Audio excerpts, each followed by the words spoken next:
EAGLES, Eagles.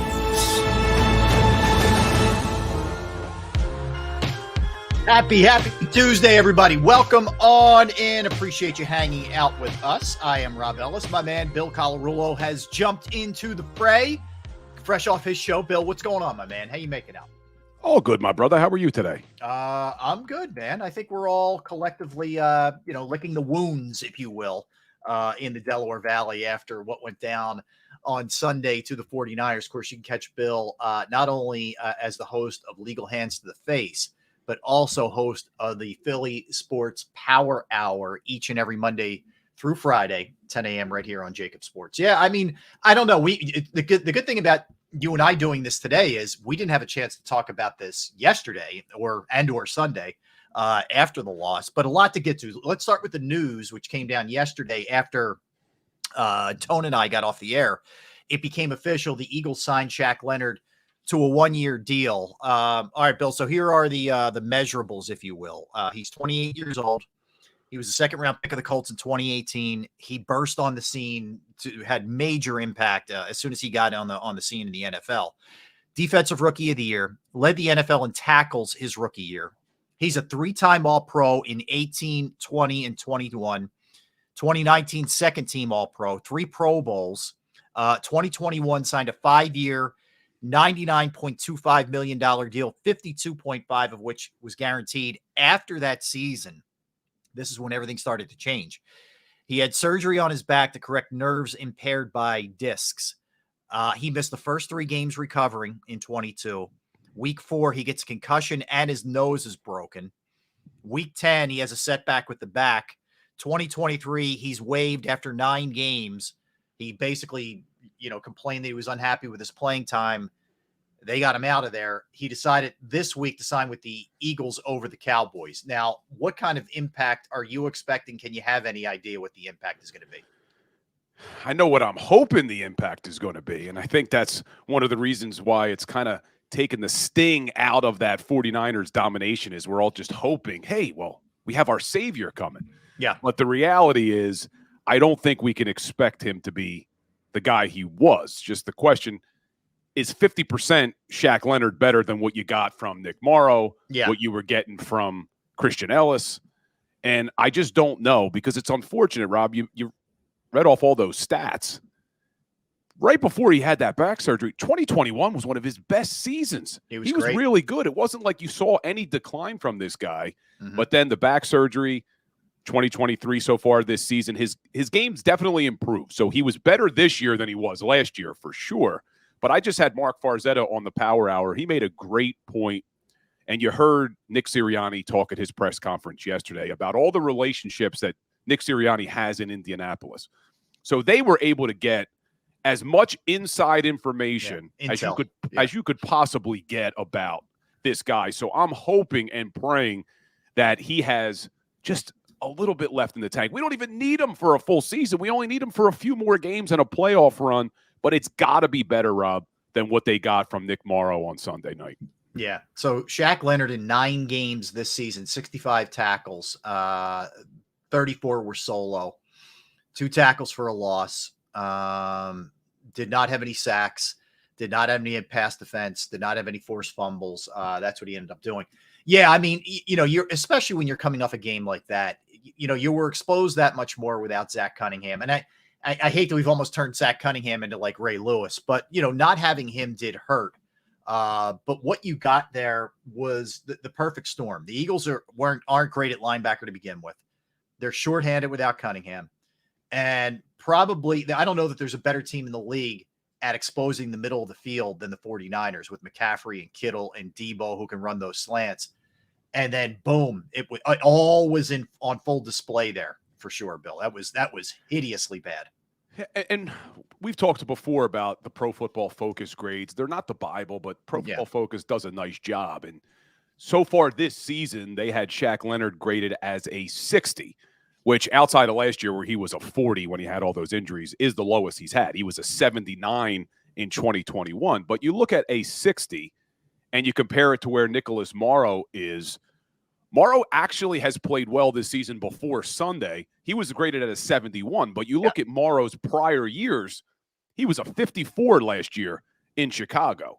So if you look at Pro Football Focus and you believe in what they're saying, Shaq Leonard so far this season is playing better than what they thought Nick Morrow played last season in Chicago. So maybe that's a good sign. Maybe this is a guy who could come in. But I had Seth Joyner on my show last night, and the one thing we did talk about was even if he's lost a little athleticism, the brain's still there. You know, the guy still has the ability to hopefully dissect plays and not be confused by different things. But, man, it has to be better.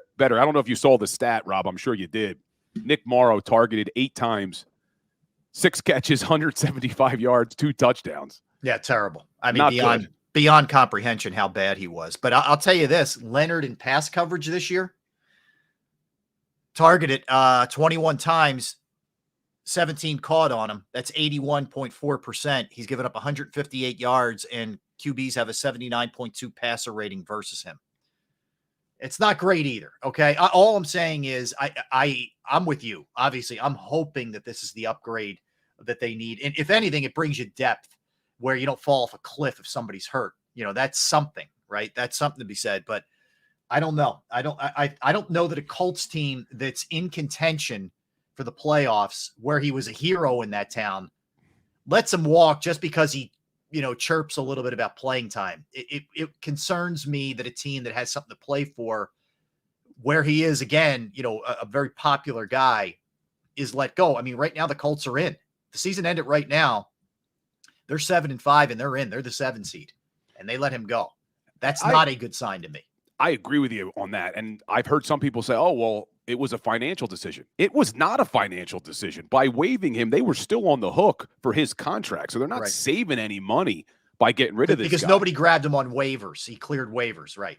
Exactly. They would have been on the hook for it if had somebody claimed him off waivers. And you knew he was probably going to clear waivers. Most guys do at this point. You saw Zach Ertz, who we could talk about as well. But so I agree. I'm a little concerned about that. Why would they let this guy just walk out the door? But what I'm really upset about is we were all saying this. This isn't just an overreaction to the San Francisco 49ers game. All summer long, our biggest fear, at least my biggest fear all summer, was I kept saying, I don't like what they're doing at the linebacker position. Why did you let TJ Edwards walk? I was okay letting Kazir White walk. I thought he had an up and down year. Yeah, I didn't think he was great last year. No, he started off decent, slowed down. TJ Edwards, I don't think we gave him enough credit in this town. And I said that in the offseason is we underrated him. He was a top 7 NFL in tackles. He was 94% of the snaps on your defense last year, wore the green dot, was really the leader calling the plays back there. He didn't get a ton of money in Chicago. No. I think they could have figured out a way with Howie Roseman to fit him under the cap. But instead, you went into this season putting all your hopes on the Kobe Dean. And everybody was so excited because, oh, look what he did at Georgia. Look what he did at Georgia. He played 34 snaps as a rookie. You had no idea if this guy could play. Was he going to be able to last an entire season? And now it's coming back to bite you. And maybe Howie Roseman's going to get lucky that a guy like Shaq Leonard became available, but we'll see, because I agree with you. Why the hell would Indianapolis let him walk out the door? Yeah, and just to back up your point here, TJ Edwards, and I know the Bears stink. I get it. I get it that the defense is on the field a ton and all that. So some of these numbers may be inflated a little bit, but 127 tackles, 2 sacks, 3 passes defense, 2 interceptions, 1 forced fumble and 1 fumble recovery. for TJ Edwards, who did not get a lot of money. The only thing I don't know about is, was he just really hell-bent on getting back to Chicago where he's from? I don't know. I don't know, but he did not. That was not a big contract that he signed with the Bears. That's for sure. And if TJ Edwards was hell-bent on, I want to go home, I want to play in Chicago, I still think then Howie Roseman has to have a better plan B, because the plan B was, okay, we're going to sign the guy that Chicago let leave because they felt that they were upgrading from Nick Morrow to TJ Edwards. They let Morrow walk, and that was our one linebacker signing in the offseason, was bringing in Nicholas Morrow. So, look, I give Howie Roseman a lot of credit. He deserves it a lot. But I have not liked the philosophy of devaluing the linebacker position, because look what we saw on Sunday night. When you saw an organization that values the linebacker position with Fred Warner and Dre Greenlaw, it's scary behind the good defensive line. Yeah, it's a big difference. It really is. It's a big-time difference. Yeah, and you know, the thing is, Bill, through when you start the season off 10-2, I heard before the San Francisco game people throwing the word luck around. I don't buy any of that. I don't think you're lucky to get to 10-1, but I think there was some good fortune involved, and you got away with some things against some teams. And we kept saying in the lead up to the Niners game, you better clean these things up, or else this is the game that it's going to bite you. And that's exactly what happened. You know, I think some of the falling behind early, always trailing at the half, you know, et cetera, the lack of takeaways, all those things, among others, among a lot of other things, caught up with them. And you know what the truth is too? If we're being really honest with ourselves, San Francisco's more talented. Doesn't mean they're going to win it. San Francisco's more talented across the board. They are. Yeah, you know, one of the arguments we all were making about this team in the offseason when we knew there was all these changes on defense was, well, look how much talent they have on offense. And they do. The Eagles have a ton of talent on offense. But, man, you're right. The 49ers may actually have more talent on offense when you throw a guy like Christian McCaffrey in the backfield. He could just do so much. There's no one like Christian McCaffrey in the NFL. There's only one of them.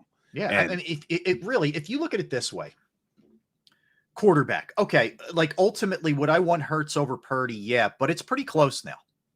Okay. Running back's not close, as you just mentioned.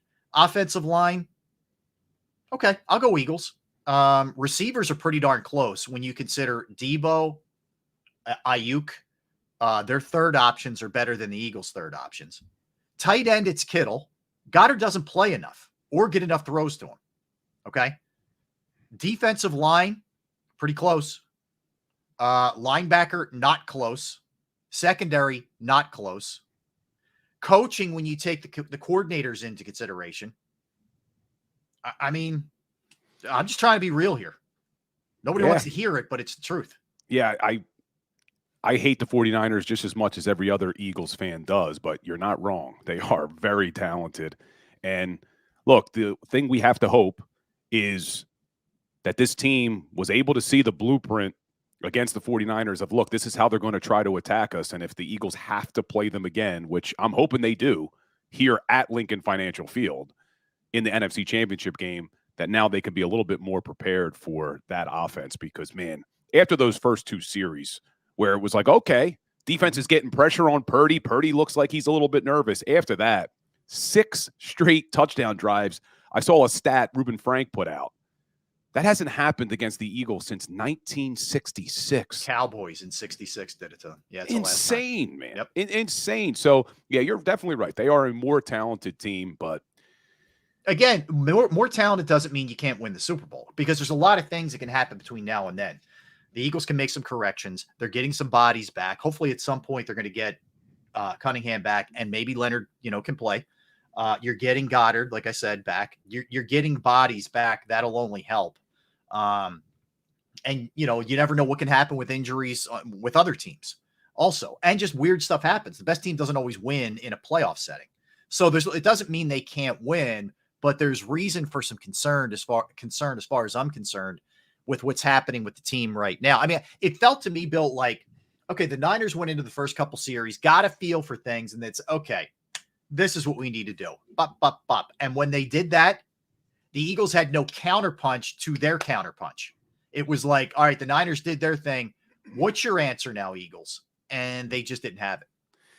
And I know a lot of people want to say, hey, it's just one game. We're overreacting. This is what we do in Philadelphia. We overreact. Yeah. This wasn't just one game, in my opinion, when you look at some of the trends with the defense. They have been bad on third down all season long. Yep. They have been bad in the red zone all season long. They've been bad against the pass all season long. And now you're starting to see over the last few games them also not able to stop the run. 3 straight games. Yep. So this is a problem on the defensive side of the ball. And what I am hoping is that it is something that they can fix schematically and that it's not just we don't have the personnel anymore. Because one of the things we did think when you looked at that defense, there were changes at linebacker and there were changes at safety, but you thought you could at least rely on your corners, that Slay and Bradbury were going to be Pro Bowlers or all-pro caliber corners. And they've played well at times, but they certainly have not been good enough for that defense. Yeah, and that to me is the major question. Is it just you're not playing up to your capabilities? I'm talking about on the defensive side, that you're not playing up to your capabilities. You can be better. I think there's a case to be made for that. Like the tackling was horrendous. You can certainly be better tacklers. There's no doubt about that. But ultimately, is there enough talent on that side of the ball? That's the thing that is more troubling to me. Like if I could just chalk it up to, hey, they played like crap, which they did, then I'd feel actually better because I know you could just move on from that. I just don't know that there's enough on that side of the ball right now. You know, once you can be beyond the defensive line, there's a lot of holes there to be exploited, and really good teams will. One of the things I didn't like that came out of the locker room after the game was, I think it was James Bradbury who talked about how there was some confusion on the back end, that they didn't know their responsibilities or their assignments. I'm forgetting the exact quote, Rob. Yeah. Maybe you know it. But that was something that bothered me because I've seen a lot of fans talk about, and it doesn't get talked about that much in the media, but they did lose Denard Wilson last year in the secondary, that coach. A lot of these guys wanted him to be the defensive coordinator, and when the Eagles passed over, he said, I'm out of here. Yeah. And he went to Baltimore. Yeah. And he's doing a great job. Mm-hmm. Ravens defense is good. Yeah. How much of a loss was that for this Eagles secondary? I don't know. Did these guys just take a step back from a skill perspective, or was Denard Wilson a bigger loss than we all think? I also don't know, and this ties into this, I don't know that we accounted enough in the offseason. Again, they're 10-2. So I'm trying not to get crazy here with this. But I don't know that we accounted enough for the growing pains of the coordinators that they were going to go through, despite still having Sirianni, despite still having Jalen Hurts, despite having a lot of talent on the team. And I think we're seeing it, you know, like I definitely think Sean Desai has had a much more difficult task than Brian Johnson because A, they lost some pretty valuable pieces, and B, they've had some injuries that have really impacted them. So I think he's had the harder road to hoe. Brian Johnson, it shouldn't look – now the points per game is pretty comparable, but we know just by watching some of this that it's just been off at times. And that I don't think there should be any kind of really dramatic fall off offensively. Also because you have Nick on that side of the ball, and that's really his expertise. The defensive side of the ball is a little bit more understandable, but nonetheless, it doesn't matter if it's understandable or not. Here we are, right? And it hasn't looked as good. And we're going to get heavy into the defense in a minute, but Bill, they're down near the bottom in a lot of categories, man. Like it's not just one bad game; they've been overcoming it. You know, in a lot of ways too. I asked it on the Philly Sports Power Hour last week. I asked the question, is this defense a championship defense? Because I already had my concerns. And then unfortunately, the 49ers just completely exploited them. And I know everybody's immediate reaction is it's the coordinator. Defensive coordinator needs to adjust. Everyone wants to talk about adjustments. If you go back and watch that 49ers game, Sean Desai tried everything. They came out in 5-man front. They came out in 4-man front. They went nickel. They went dime. They tried the blitz. They blitzed over 34% of the time, which is the most I think they've blitzed all season. They usually hover around 20%. Mm-hmm. He did try, but when you don't have the personnel, especially in the back seven, there's only so much you could do as a coach. And I don't blame the coaching staff when you're missing tackles. This is the NFL. You don't have to teach fundamentals about tackling. You're in the NFL. You should figure out how to tackle. And I don't put that on Sean Desai. No, I don't either. And that's where, to me, like, Slay needs just to worry about taking care of his business rather than what Seth Joyner's saying, honestly. You know, yeah, so, how about that whole back and forth? Well, it's like, you know, and Seth, you know, was on JAKIB's post-game show giving an honest opinion of where he's at, and if you didn't hear it, Seth basically said, you know, what troubled him. I'm paraphrasing, but you had him on, I know, on your show, Bill. But what he said was he was troubled by not only the bad tackling, but the lack of want to, and that's what got Slay's ire. He said, you know, I'm paraphrasing him now. Agreed. We didn't tackle well enough, but you know, the 1-2 is there. So anyway, it's like, sometimes you got to just take the L if you're a player and not get involved in the noise. And I know that's kind of Slay's personality. I get it. But, like, it's a bad look after you got beat down like that and your defense played the way it played. And what we need to see is these guys respond to it. We've seen Jalen Hurts and Nick Sirianni and this team be able to respond to adversity.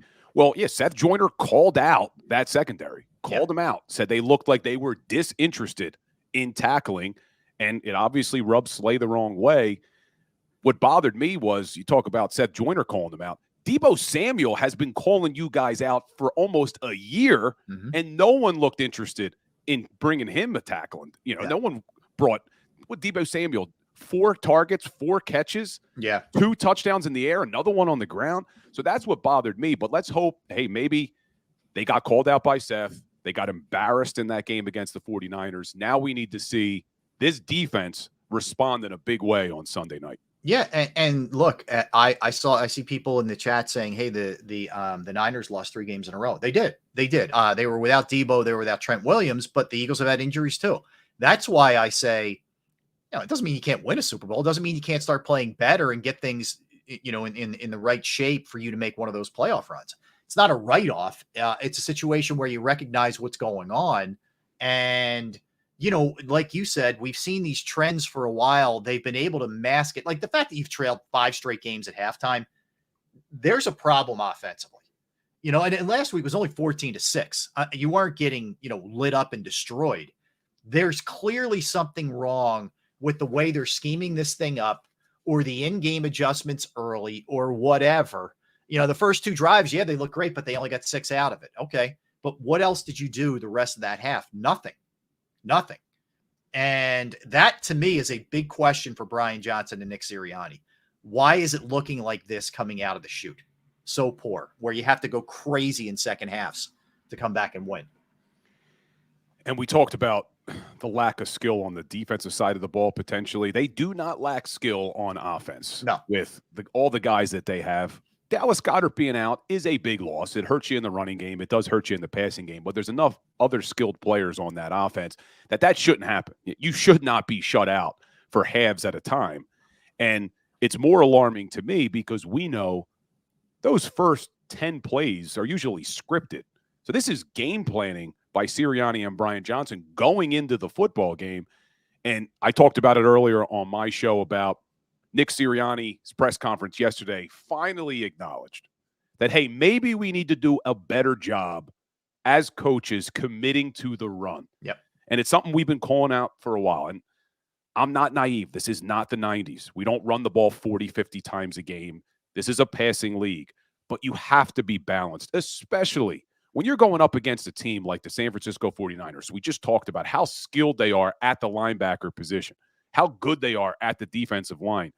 You have to at least make them respect the run. And I looked at some of the numbers. I'm on now looking at it. On the Eagles' passing plays, they ran play action about 17% of the time. Well, play action's not going to work if you're not running it. Yeah, you're not going to honor it. The whole point of it is you think they're going to run. And that, exactly. And it holds you for a minute. So they need to do something. I'm not as down on Brian Johnson as some. I think he can do a better job, but you're right. When you look at the final numbers, they're still putting up a lot of points and a lot of yards. It's just at times it looks like something's off. And it's like everything else. You know, we look at things, at least I think the way you have to look at this Eagle season is through a different kind of lens, a lens where you're taking it game by game, Yes. And you're 10-2. Yes. You still have the best record in football. You have the best record in your conference. Yes. But you're also looking at it like, all right, are some of the deficiencies, are you able to overcome those as we march forward? Like this week against the Cowboys, where you're the underdog again. Like whatever happens in the playoffs. Like if you get the Niners again. So you're always looking at it through a couple of different lenses here when it comes to this Eagles team. It's not just as simple as, hey, they're winning, and then everything stops from there. No. And I also agree it's not a beauty contest either, but you just don't want those cracks. Like an example's last year. You got to the Super Bowl all year long. We were concerned about the special teams. Boom. Special teams bit them in the ass, right? So you just don't want that kind of thing to come back to bite you again. That's all. Yeah, that's why I don't think it's an overreaction. And look, the Eagles were in a tough spot, not making excuses. We know 49ers were on longer rests, and the Eagles had played a lot of emotional games. They beat the Buffalo Bills in overtime. They beat the Kansas City Chiefs in Kansas City on a Monday night. So you were due for a little bit of a letdown game. And if this was a tough loss where it was a close battled game and they lost a close one, you give them the benefit of the doubt. It was just that all of the things that we've been worried about were on full display. The linebacking core, the passing defense, third down defense, red zone defense. And then on the offensive side of the ball, I know they got away from the run late because they were down by so much, but only 4 carries for DeAndre Swift in the first half. It was just everything we've been saying for weeks now, even though they've been 10-1 before that game, just was on full display. And I think that's why everybody's been so upset about it. Agreed. All right. So here's what we're going to do, Bill. We're going to take a quick time out. Let's dive into the defense and some of the things that are trending and kind of see what can be corrected here and what you're going to have to live with and sort of overcome as we go forward. Then we will get a little bit more into some of the other things. Offensively, some of the positives. We'll look at Dallas a little bit here, who they have coming up. Three of the question too, where's Nolan Smith and Keely Ringo? I mean, these guys can't get on the field. So we'll discuss. We'll hit all those things when we come back. He's Bill Colarulo. I am Rob Ellis. We are Sports Take on this Tuesday, hanging out with you. I want to tell you about Bravo Pizza of Havertown. Thrilled that they are a sponsor of the channel, of the show itself. I've been going there since I was a kid. It's family owned since 1985. You got Alex and that great crew in there each and every day, putting out the most fresh and the greatest variety of food you could possibly have. They have 20 different styles of pizza. They have slices to go. They have specialized pizza however you want it. You request it, they'll make it. But if you're not up for pizza, they have fresh pasta, sandwiches, wraps, wings, salads. Bravo's also committed to the community. They have fundraisers for charities, for schools, for Little Leagues, where the proceeds go to those organizations. You can follow them at the Bravo Pizza of on Instagram and Facebook for daily specials and promotions. They're located at 1305 Westchester Pike, Manoa Shopping Center in Havertown, Pennsylvania. 1305 Westchester Pike, Manoa Shopping Center, Havertown, PA. Give them a call right now, 610-446-3810, 610-446-3810, Bravo Pizza of Havertown.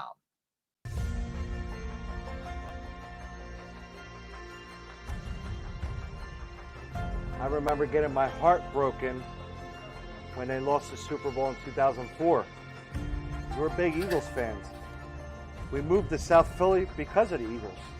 When they won, we went straight to Broad Street, and everybody was going nuts over there, and it was just a memory that you'll never forget.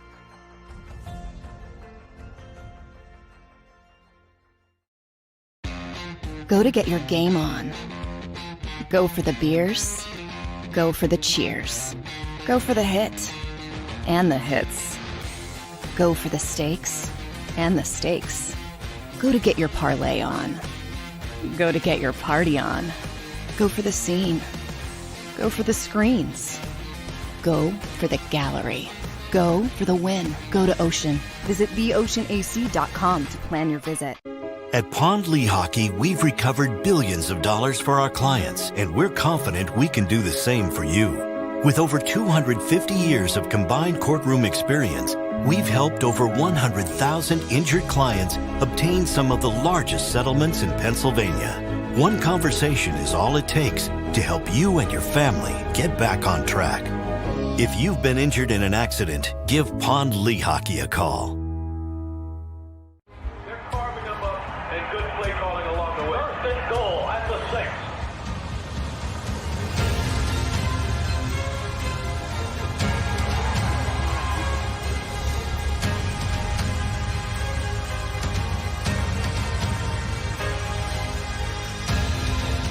field of life, First Trust Bank is there for you. Champions on 3. 1, 2, 3. Because Philadelphia dreams deserve a Philadelphia bank.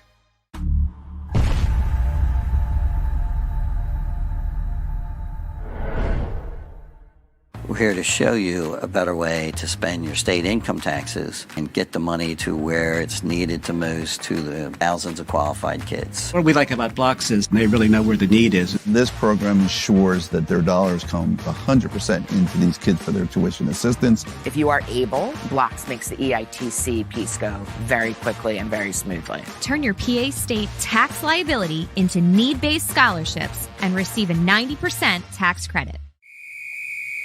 Underdog Fantasy has a way for you to play alongside your favorite football team all season long with their Fantasy Pick'em game. You pick between 2 to 5 players, select whether they'll go higher or lower on one of their stats, then do what you usually do on a Sunday, watch the games. You can win up to 20 times your money in a single game by going 5 for 5. It's a fantasy game, and the Sports Betting Show wants you to get involved. Go to UnderdogFantasy.com. When you sign up, use the promo code WIN, and Underdog will double your first deposit up to $100. That's UnderdogFantasy.com. Use the promo code WIN. Do you stream on a Roku, Fire Stick, Google TV, or Apple TV? Now you can watch 6ABC 24/7 with the 6ABC Philadelphia streaming app. For the big story on Action News, search 6ABC Philadelphia and start streaming today. EAGLES, Eagles. Welcome back in, friends. That's Bill Colarulo. I am Rob Ellis hanging out with you. We are Sports Take. Please hit the like button if you could on this Tuesday. All right, so let's look at a couple of things here defensively, Bill. I know one of the things that frustrates Eagles fans is the quote-unquote lack of blitzing that the Eagles do in general. And this goes back to Jim Schwartz, and then, of course, it's followed up with Jonathan Gannon, and now it's Sean Desai.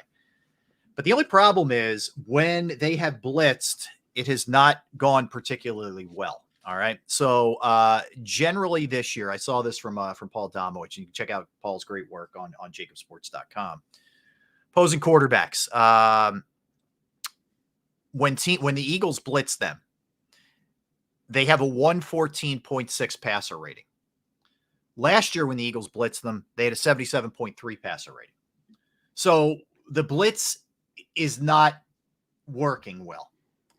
You still have a defensive front that I think is tied for 8th in sacks at 34. They're still doing a pretty solid job. They're not as spectacular as they were last year, but they're solid. The blitz thing isn't the answer necessarily. And again, this is going to fly in the face of what Eagles fans want, but it's true. Well, let's just look at what Brock Purdy did against the blitz on Sunday. Yep.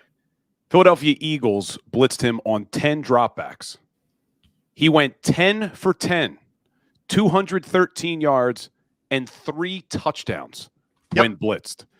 And one of the major issues with blitzing is you put your secondary usually on an island, and they haven't been good enough. Your corners have to be able to play better. If you're going to bring more than 4 guys, well, that puts less guys on the back end, and the corners haven't been good enough to withhold these receivers and these tight ends in the middle of that field. So it's not the NFL of old, man. And I know everybody wants the blitz.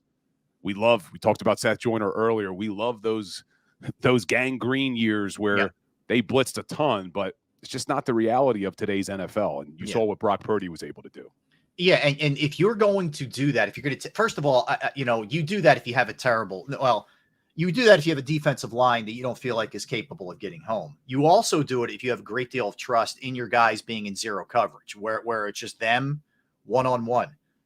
I don't particularly like any of these matchups with the Eagles defensive backs and Deebo Samuel and Brandon Ayuk and, potentially George Kittle, whatever. I don't think that that's the case. So, that's one thing to look at.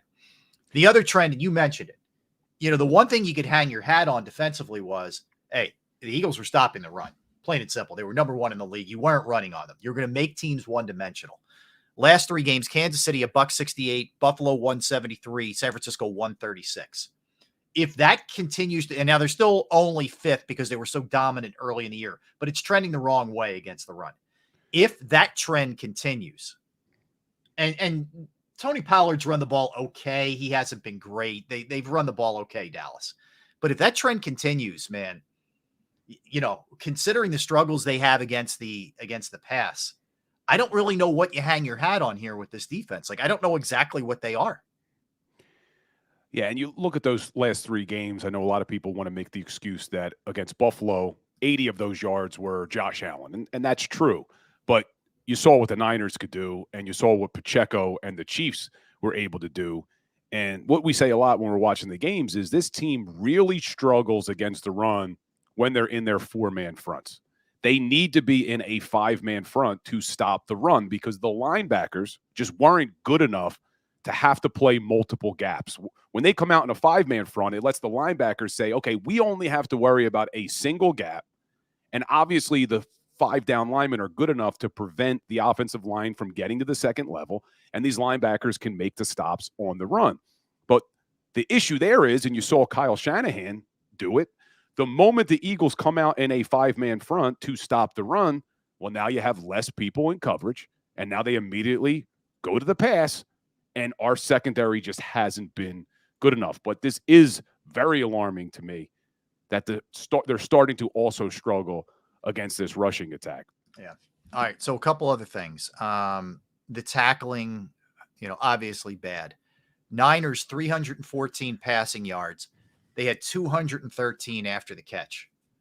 So, and I get it. Deebo Samuel, McCaffrey, Kittle are going to do that against teams. That's who they are. Some of this, some of this has to be taken with a grain of salt too. You understand that you're playing a very good team. As much as we don't like to do it, you tip your hat. Like, this is a really tough team to handle.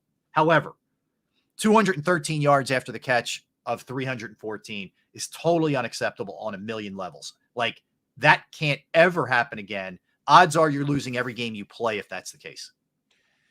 And that's just something I don't think there's any excuse for. You're in the NFL. You know how to tackle. And you mentioned I had Seth Joyner on my show last night, and I asked him about it because he did have that quote about Slay, and then Slay responded. And I loved what Seth Joyner said. He said, tackling is an attitude. It's your desire to want to bring that player to the ground, and there's nothing more. So the fact that this team came out in what a lot of us were billing as the biggest game of the season and tackled that poorly was alarming. But I don't think that's something that can't be fixed. These guys know how to tackle. They didn't get to the NFL not being able to tackle. It's just a simple desire, and it just wasn't there on Sunday. Yeah, the 1-2 wasn't there. Sean Desai speaking now, doing a lot of it's me. I got to do a better job play calling. I got to put them in a better position. A lot of Andy Reid stuff. Yeah. Which, of course, he's going to fall on the sword. No surprise there. But if he says anything of note, I'll pass it along. I'll let you know. What he says. You brought up Morrow. Look, this was a tough one for him. A guy who's played solid for them this year, but this was a tough one. 151 yards after catch he gave up. Catches he gave up. He gave up 6 catches for $175. He shouldn't be put in that position. Unfortunately, he was put in that position because of some of the injuries and the Eagles' repeated lack of valuing that position. So Morrow's out there trying to do things that he probably isn't capable of. And it was about as poor a linebacker performance, as you could have across the board, him being in front of the line. Yeah, and I saw that stat about the yards after catch, and a lot of it does fall on Morrow. But there were a lot of other players on that defense he wasn't alone, who had opportunities to make the tackle after Morrow missed it, and they just wanted no parts of Deebo Samuel. That's what just surprised me so much is, look, I get it. Sometimes we as fans and analysts will blow up some of the trash talk and the matchups. A lot of these guys are friends. We know A.J. Brown and Deebo Samuel are friends. But when Deebo calls one of your teammates trash, it backs it up, doesn't back down from those comments, and then comes out and you let him do what he did in that game. I just found that shocking that these guys didn't want to have an opportunity. You look back, I talked about some of the gangrene years with Seth Joyner. No way a player was coming in to Veterans Stadium talking like that and not expecting to get a big hit against them. Yeah. Yeah. And in fact, if anything, the Niners, even beyond the whistle with the Greenlaw play, which resulted in all the mayhem with Big Dom, et cetera, showed a little bit more edge. And I just think, collectively, whether this was look, the other thing that we do have to factor in, and it's, again, this is not excuses. This is just reality. You're in the third, or depending on how you look at it, if you want to count the first Dallas game, but you had the Dallas game to bye, Kansas City, Buffalo, whatever. You're in the fifth leg of either a 6 or 7 game stretch that's nasty. You went to overtime the previous week. You may not quite have your legs, but the problem with that is, Bill, that line of thinking may be legit. You still got Dallas this week coming off 10 days, and you just had an incredibly physical game against the Niners. So, how do you respond to that physically, in Dallas? The NFL did not do the Eagles any favors with this schedule. It wasn't just the matchups. We all knew this was going to be a tough few games, but the way it lined up on the schedule, getting the Niners on 10 days rest, the Cowboys on 10 days rest. Now they just flexed them out to a Monday night against Seattle. But look, you can't make excuses in this league. You got to find ways to win. But it was definitely concerning. And you talk about the missed tackles. What I found most alarming has been this defense on third down, Rob. I mean, to be a good team in the league, you have to be able to extend drives on offense on third down. They've done that. As much as we want to get on Brian Johnson, have one of the best third down offenses in the league. Yep. But you have to be able to get off the field on third down on defense. And the Philadelphia Eagles are now the worst third down defense in the entire league. Yep. And this is a Super Bowl desired team. You want to win a championship, and you have the worst third down defense. That I find really alarming. Yeah, they're 32nd in the NFL at 47%, which is, last in the league. It's unbelievable. Here's the other troubling numbers too, Bill. -2 in takeaways, which is 19th. They only have 6 interceptions on the season. That's the second fewest in the NFL. I'm not really in love with the fact that they're 8th in sacks. I know it's top 10, but they were supposed to be a top 3 sack team. So I don't love that either. They're giving up. They're 22nd in points allowed. They're 30th against the pass. There's only 2 teams worse. And they're not, they're 5th against the run, but that's starting to go the wrong way really, really fast. We can call it like it is. This isn't a very good defense, period. Anywhere. And that's why I've been saying it's not just one game. We're not overreacting to one game. This is now 12 games where you're able to look at these statistics. And last year, say what you will about Jonathan Gannon and that defense, they were a +8 in the turnover differential, -2. And you look at the San Francisco 49ers, they were +11 coming in. The Dallas Cowboys +8 now coming in on Sunday night. Good teams are usually on the positive of the turnover differential. And I like to talk about 3 keys to every game. And it's always the turnover differential, third down, and red zone. Well, we just talked about how bad they've been in the turnover differential. We just talked about how bad this defense has been on third down. Well, they're also in the bottom of the league in red zone defense. Yep. So 3 really alarming categories for our defense to be in the bottom of the league in. And just to take it a step further with the third down thing, they've given up 13 third down touchdown passes, which is the worst in football also. So it doesn't matter, what the yardage is, what the percentage is. That's passing touchdowns, by the way. So it's not like, some teams converting a 3rd and inches. No, they're getting beat in any number of ways, whether it's up front or whether it's in the secondary or whatever, which speaks to everybody. It speaks to the quarterback has too much time. It speaks to putting teams in manageable third downs. It speaks to the Eagles defensive backs not being able to hold their water and cover guys. So what you're doing in turn, Bill, is you're asking your offense each and every week to get into the 30s, which, is not a totally unreasonable request, but it's going to be hard against some of these teams that are really good defensively. Look, they get Dallas this week. Dallas going into this game is 4th in points allowed, in the NFL, and they're 1st in scoring. So you went from a Niners team that's almost great across the board numbers wise into a really good Cowboys team that's almost, and I know the Eagles beat them first time around. I get it, but still, this isn't going to cut it if these trends continue. You're going to lose again this week if these trends continue. And keeping with the theme of third down, Dallas, number 2 third down offense. So it's not going to get any easier for this Eagles defense. And you look at that 49ers game, they go 3 and out on the first 2 drives. So that means they were 0 for 2 on third down. After that, they went 8 of 9. And the only time they stopped them, they got it on fourth and short. Right? No, Yeah. they got it on fourth and short. Oh, right. So really, they converted 9 straight times, if you want to look at it that way. I mean, it's just that is unacceptable for a defense with Super Bowl aspirations. Yeah. And I guess, some of that, it's hard to kind of divvy up the pie. Obviously, coaches are going to tell you, hey, it's a team game. We win as a team, we lose as a team. I'm not singling anybody out, but we can. I mean, is this just a matter of Father Time caught up? I mean, you think about it, 3 of your 4 defensive backs are all plus 30. Bradbury, Slay, and Byard. Blankenship's learning on the fly this year. Yeah, there's mistakes made, and then he makes some big plays. But there's, it's kind of all over the place. With him. Is this just a matter, and I'm not talking about Blankenship, I'm talking about the other 3. Father Time starting to catch up here in some ways, and you left yourself a little short at linebacker. I mean, let's face it, they counted on Nakobe Dean. And Nakobe Dean, when he was on the field, it wasn't much time. Didn't look real good. And then, twice he's been hurt. And that was one of the fears is, can this guy hold up? Because he's built more like a safety than a linebacker. It's possible, though, when you talk about that Father Time catch up. I mean, all these guys are over 30, and it happens quick. It does happen quickly. I'm not ready to rule these guys out just yet. I still think that, trying not to make excuses for them, but you do look, and there has been a lot of change in that secondary. It's only been a few games where they've all been together. Byard just got here a few weeks ago. Blankenship was hurt for a little while.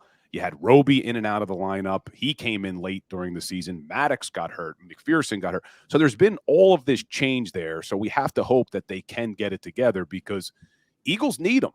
They are weak at the linebacker position, but they need this secondary where they do have a lot of money invested in those corners to play to the caliber that we expect them to play. Yeah. Yeah. And it's a matter of, the other problem you have with losing Desai or losing Gannon.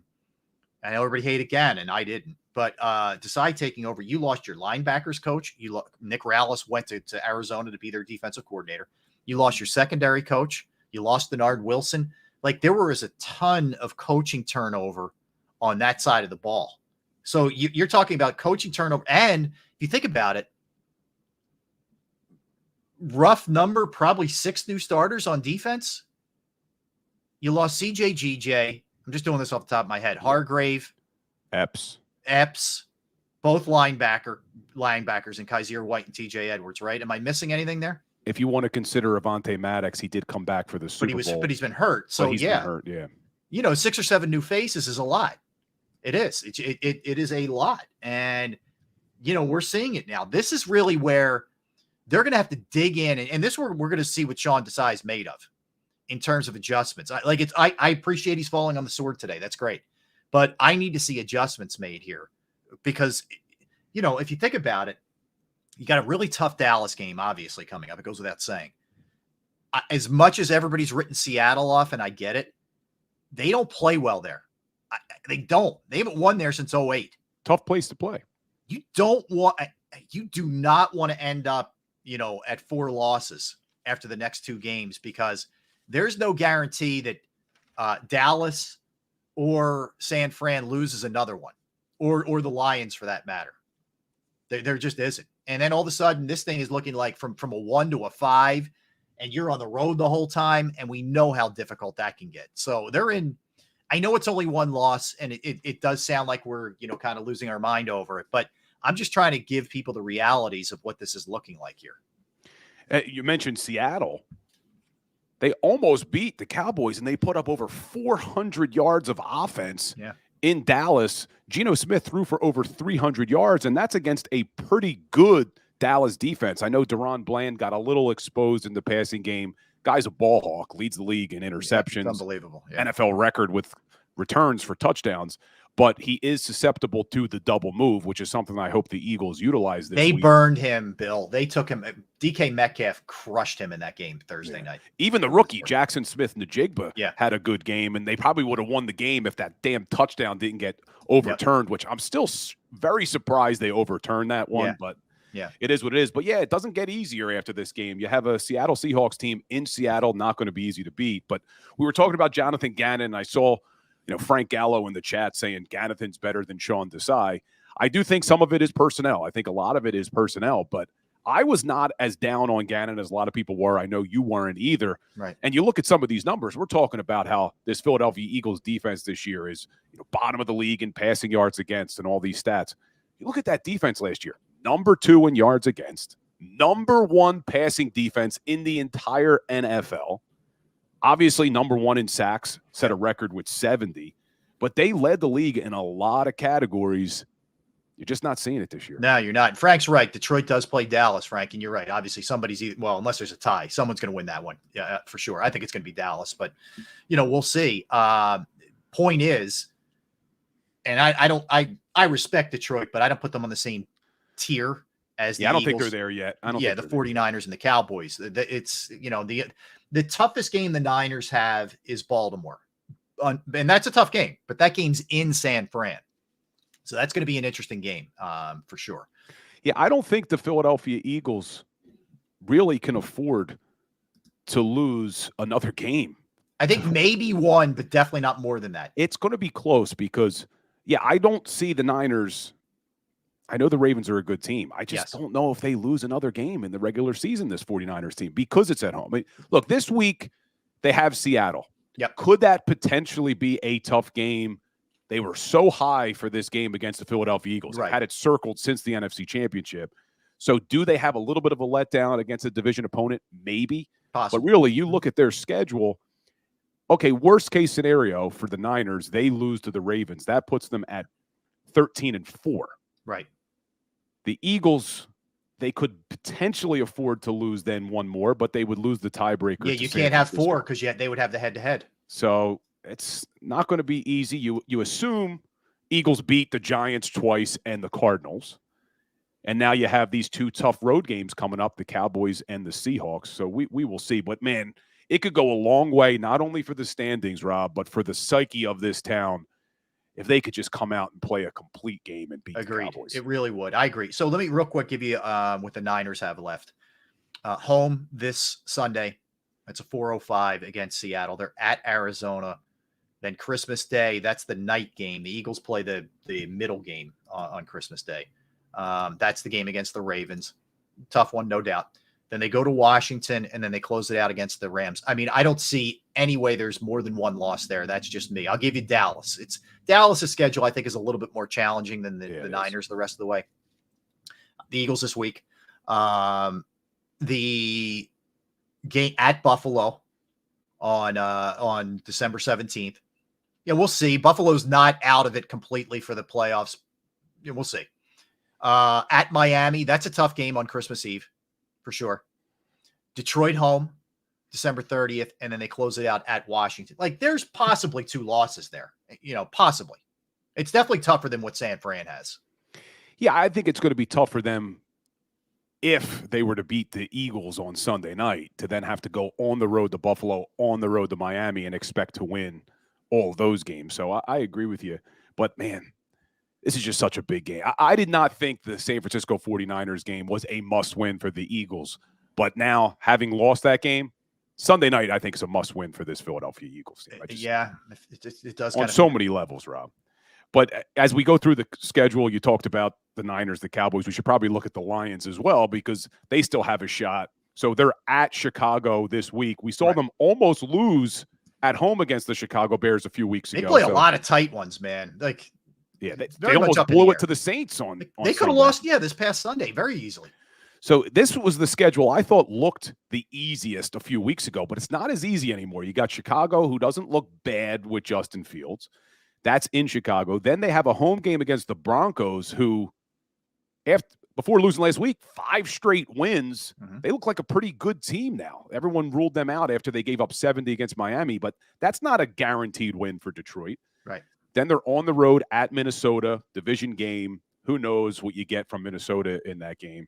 Then they're at Dallas, and then they finish their season home against Minnesota. So the team I'm really worried about is 49ers because you'd lose the tiebreaker. You control your destiny if you beat the Cowboys, and I don't see the Lions. I can see the Lions maybe losing 2 games. I could too. It is the Niners. It just feels like all roads lead to that. And I'm not Look, Dallas is really good, man. Dallas is really good. But in terms of seeding, I'm definitely more concerned with the Niners here. But the problem is if you lose Sunday to the Cowboys, then everything gets mucked up. We're talking about a 5 seed potentially. Yeah, absolutely. I mean, that becomes a whole different universe.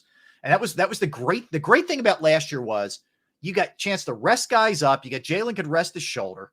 It was one less game. You can't emphasize that enough that you have to win to get there. It's a big deal. This game is enormous. Last I checked, the Eagles were 3.5 point underdogs. But this is the greatest thing about the NFL is, though, Rob. We're looking at the 49ers schedule saying that, they really shouldn't lose more than one. You never know, man. Right. You just never know. The 49ers could drop one that nobody was expecting.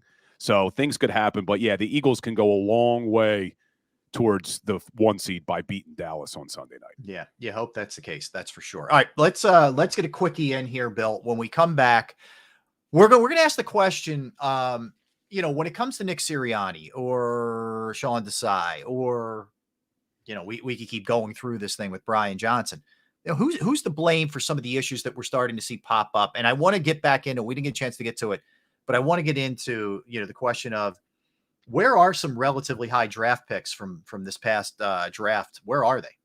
So we'll dive into that, namely Nolan Smith and Keely Ringo. All right, we've got a lot to do between now and the end of the program. Don't go anywhere. He's Bill Colarulo. I am Rob Ellis. We are Sports Take, JAKIB Sports YouTube Network. Time to tell you about Jim Murray and Principal Financial Group, because knowing who to trust, knowing how to find that right person to invest your hard-earned money and savings can be hard. It can be hard. And I went through a bunch of people and never really got the satisfaction that I was looking for.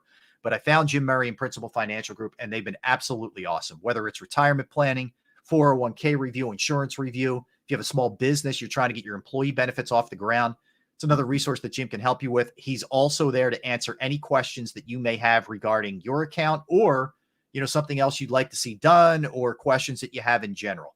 I know I've entrusted my IRA, my 401k rollovers with Jim, and I couldn't be any happier. You will be also. Give him a call, 610-996-4751, 610-996-4751. You could also email him as well, Murray, Murray, .jim@principal.com. That's Murray.jim@principal.com.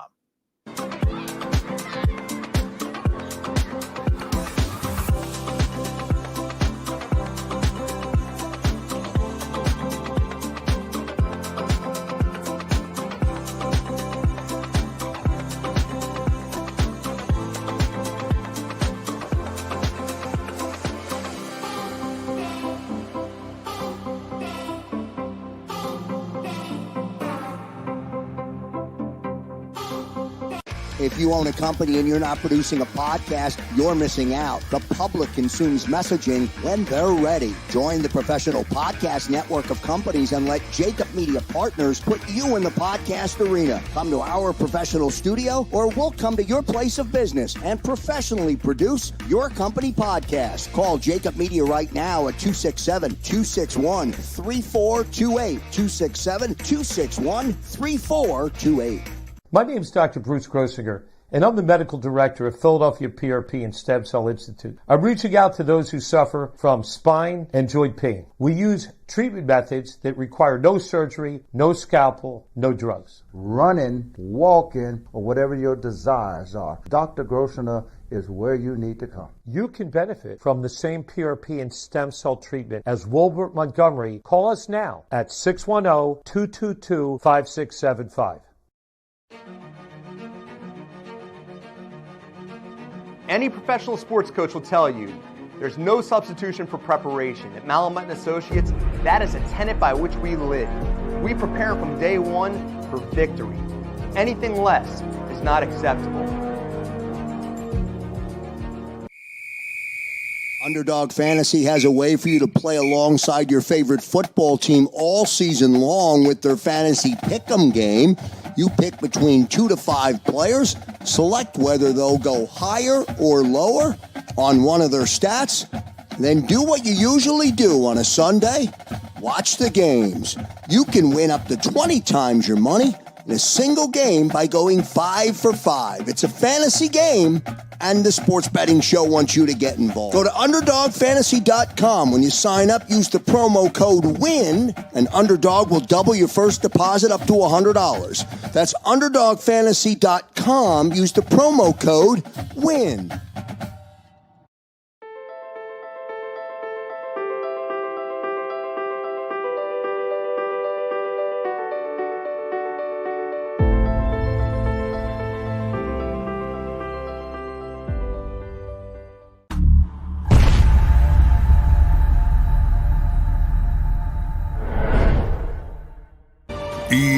EAGLES, Eagles.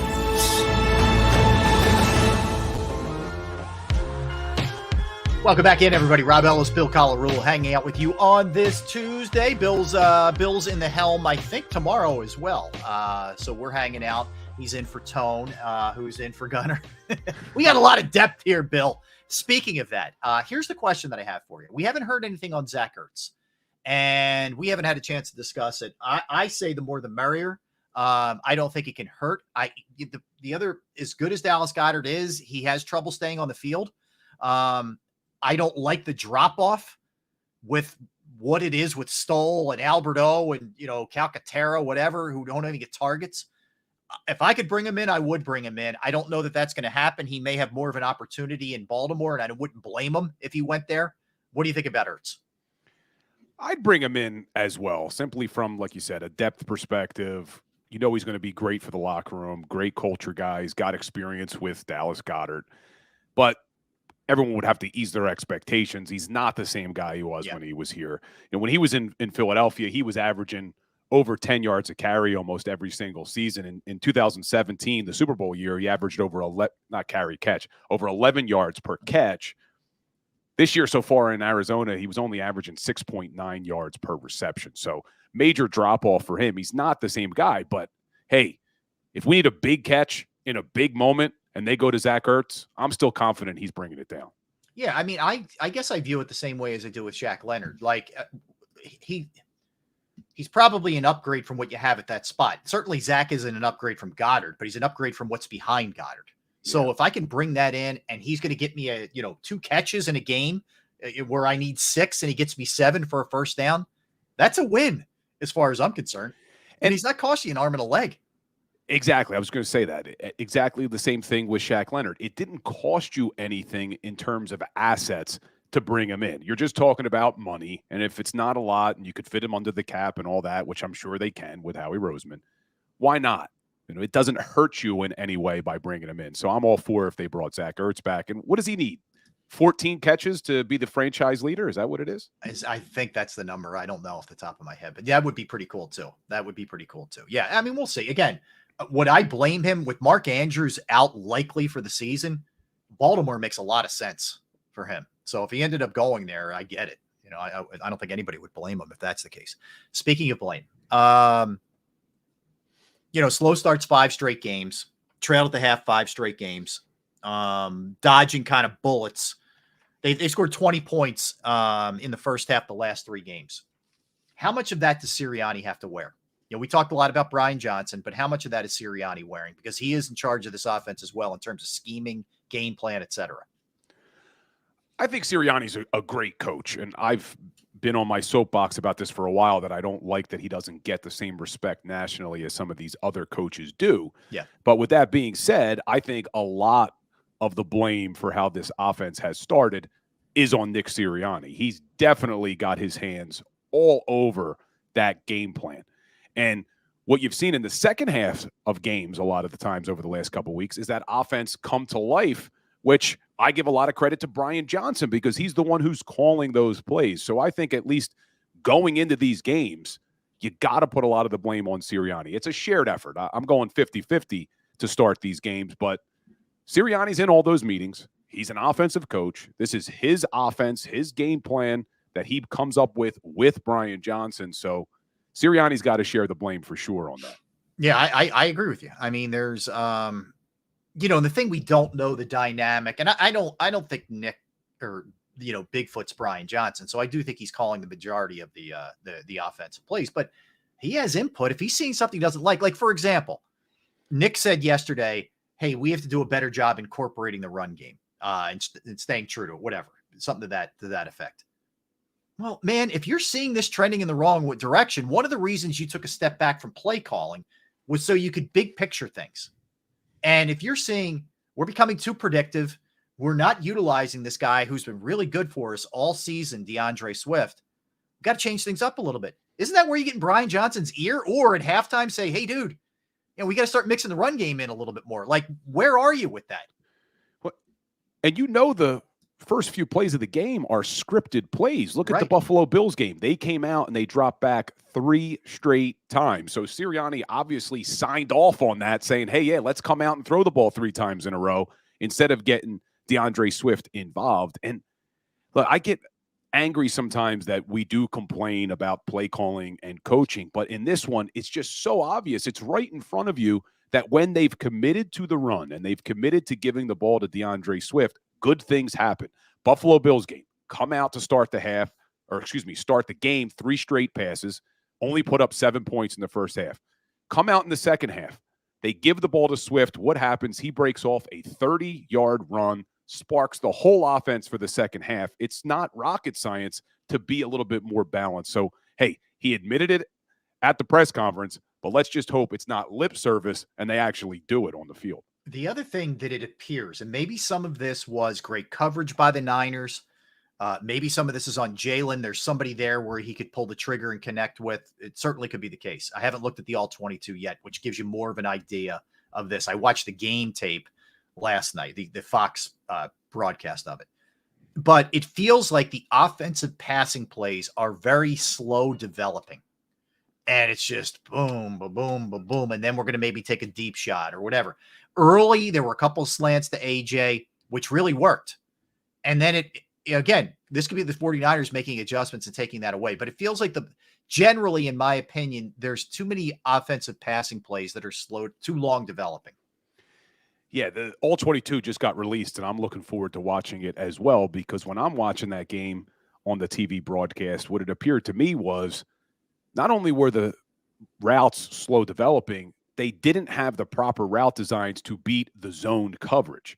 And that's why you saw Jalen Hurts, when he was dropping back, immediately leaving his spot and exiting the pocket, not because there was a lot of pressure. I thought the offensive line did a great job. It just didn't appear, at least from watching it on the TV, that guys were open because they didn't have the proper plays called or route designs to beat the zone that the 49ers were running. And yeah, the All-22 just became available. I want to see it, because if guys were open and Jalen Hurts was just missing them, I'm going to be shocked, because it didn't look like he had any opportunity to get the ball down the field, at least on the TV broadcast. I thought he was okay. I thought he was okay in the game. I didn't think he played his best game, without question. I thought there were a couple times where he held the ball too long. And again, we'll both have a better handle after we look at the All-22 on if there were guys that were missed. But I thought he was just okay. Now, it's kind of what San Fran does to most teams. You always have to take that to it. They weren't playing some scrub team where you should have been lighting them on fire. I get it. But if you're an MVP candidate, you got to do better than what Jalen did. I thought he was in the game. Well, one of the inexcusable plays for me was taking that big sack in the red zone, because we could go back, and I don't know if it would have changed the outcome necessarily with how bad that defense got beat, but 2 big drives to start the game and sputtering in the red zone, 14-0 would have been a huge difference compared to 6-0 in that football game.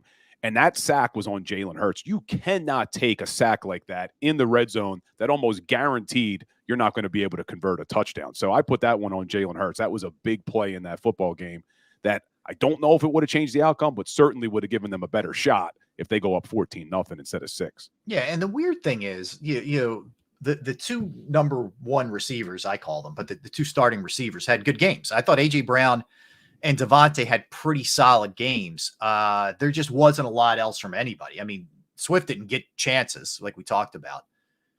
Quez, would he have a couple of catches? He was back involved a little bit. I mean, not much. The depth drops off big time. You have no backup tight end who's capable of giving you anything in the offensive game in terms of catching passes. Zacchaeus, yes, he had the big catch against the Bills, but that was more of a brilliant Jalen play than it was anything else. they do lack some depth there, this team. You and I have talked about it before. I'm not a huge fan of Quez Watkins. I know you're not a huge fan of Quez Watkins either. He did have a couple of catches in that game, but it's plays like the one where Jalen Hurts underthrows the deep ball to Quez. And it would have been a tough catch. I'm not saying Quez should have caught that ball, but I do think a better wide receiver, there's a pass interference on that play. When you underthrow a deep ball and you have the defensive back beaten the way Quez Watkins had him beat, you fight back towards the football and you're going to get the flag. You're going to get it.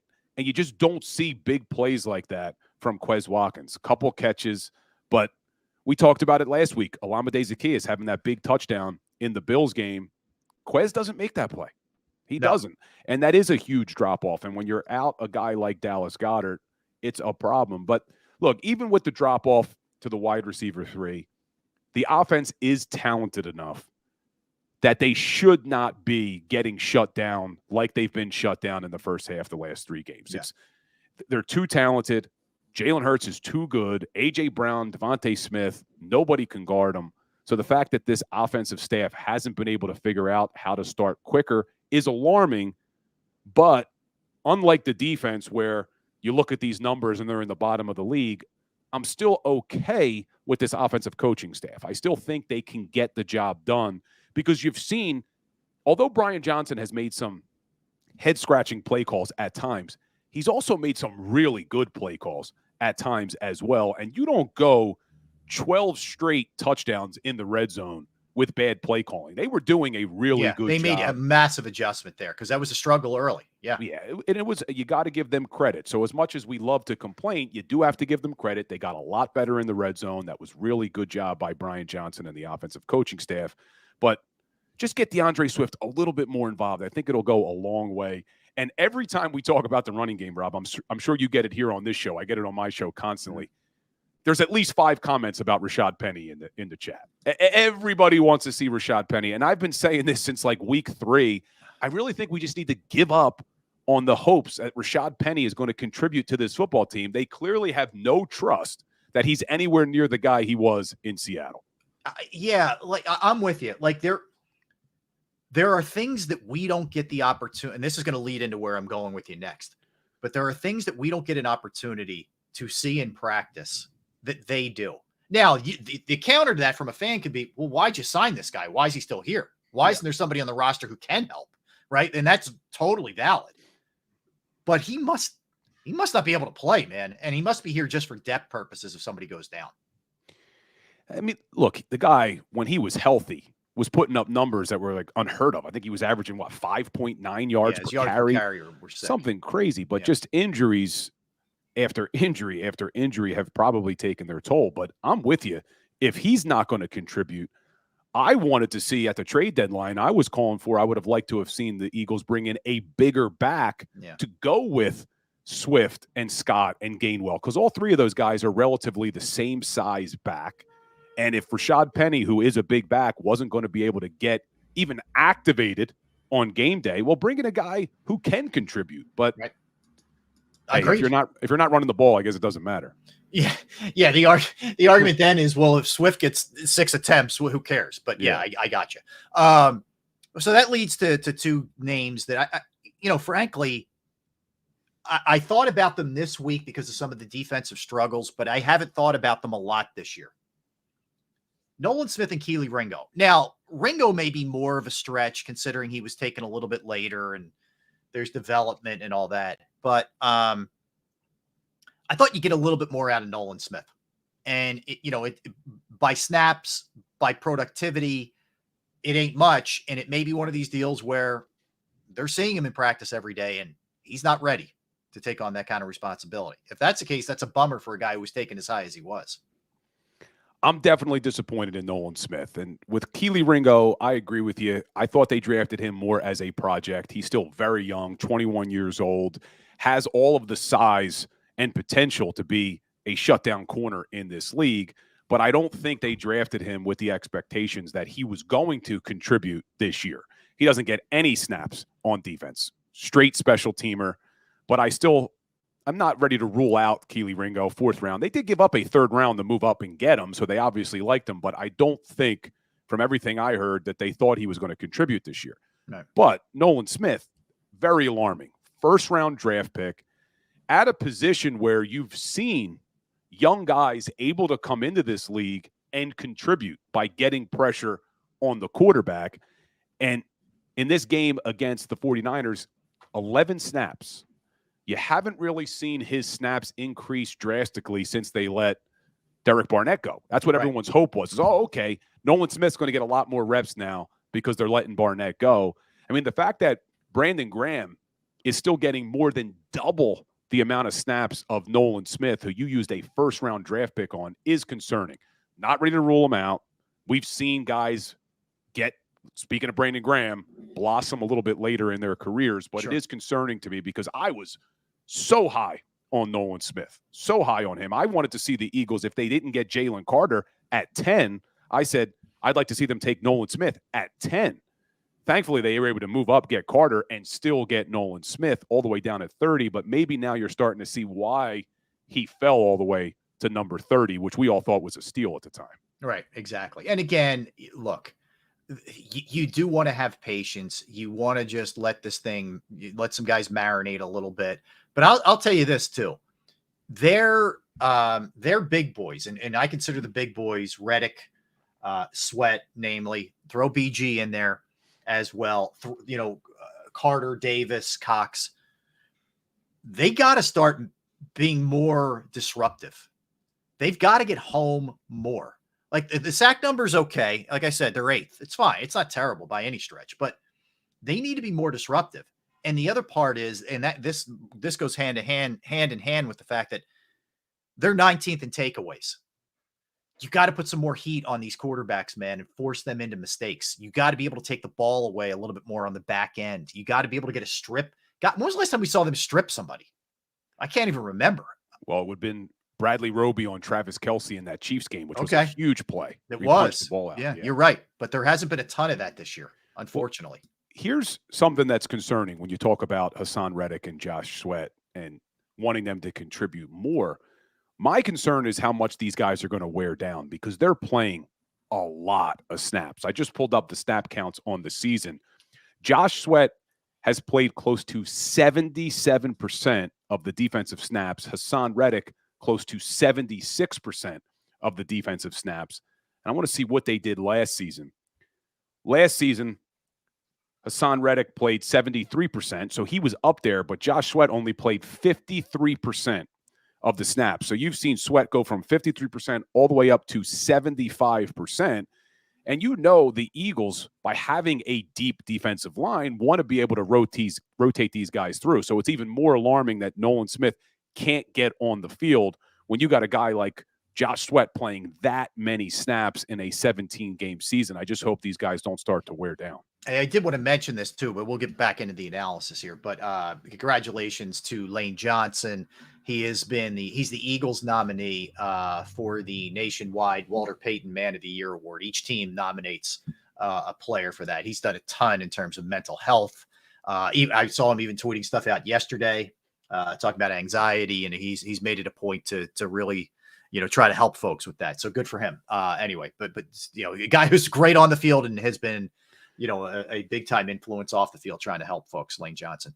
And definitely congratulations to Lane Johnson doing a lot. And man, the one positive when you look at that 49ers game, did you see Lane Johnson battling with Nick Bosa? I mean, this is a guy who Lane Johnson missed last week because of a groin injury, and just so athletic. To see guys that big, that was a cool battle to watch. And Lane Johnson pretty much shut him down. Yeah, I was watching Brian Baldinger.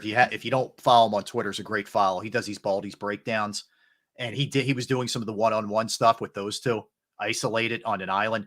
Lane gets no help, man. It's just like, all right, deal with Bosa, and Bosa didn't get a sack in the game. He's look. I don't think it's even close. Now people may hold the PED thing against them, but I think he and Kelce should be absolute locks for the Hall of Fame. Locks. 1,000%. I'm glad you mentioned the Hall of Fame. I had Seth Joyner on last night. I asked Seth about Eric Allen. Said, hey, one of your teammates nominated again for the Hall of Fame. What do you think? He said it's long overdue for Eric Allen to make the Hall of Fame. But he's not the first person to come out and say that. So let's hope Eric Allen finally gets his due and gets put into the National Football League Hall of Fame. I've never gotten that one, Bill. I mean, his interception numbers are there. His interception return numbers are there.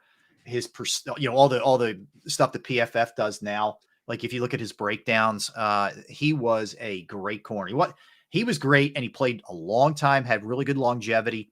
It's not like he was some hidden secret just here in Philadelphia. He played elsewhere and was really good. And no controversies. Good dude. Nothing. Everybody seems to have liked him. I don't understand it. Sometimes I think people just fall through the cracks, unfortunately. Yeah, I think he's an example of it, and hopefully he'll get his recognition for sure. All right, so a couple other things that I wanted to hit here from what's happening with them. There are certain players who I think we had high expectations for, who in some cases have been okay, and other cases have let them down. You go to the offensive side of the ball. Do you think and I'm going to go back to the offensive line. Do you think they're run blocking the way that we anticipated they would, or do you think this is just not giving the running backs enough touches? I think it's a little bit of a combination, but it is so hard because we've talked about this before, that the running game is not something that usually can just turn on and say, okay, we haven't ran the ball all day, but now we're going to try to run the football. You really have to establish it, and they don't allow, in addition to the running backs, they don't allow the offensive line to get into any sort of rhythm with the run blocking. But that didn't seem to hurt them last year. Last year, it didn't matter. Whenever they wanted to turn on the running game, they could just flip that switch, and the running game just dominated everybody. So we've seen a little bit of a drop-off. But again, a little hard to say because Cam Jurgens was out for a few weeks in the middle there, and you saw the yards per carry really take a dip. But I was surprised when I went and looked at the Pro Football Focus numbers. Jason Kelce had a really bad grade in the running game against the San Francisco 49ers. I thought the guards had some rough grades too.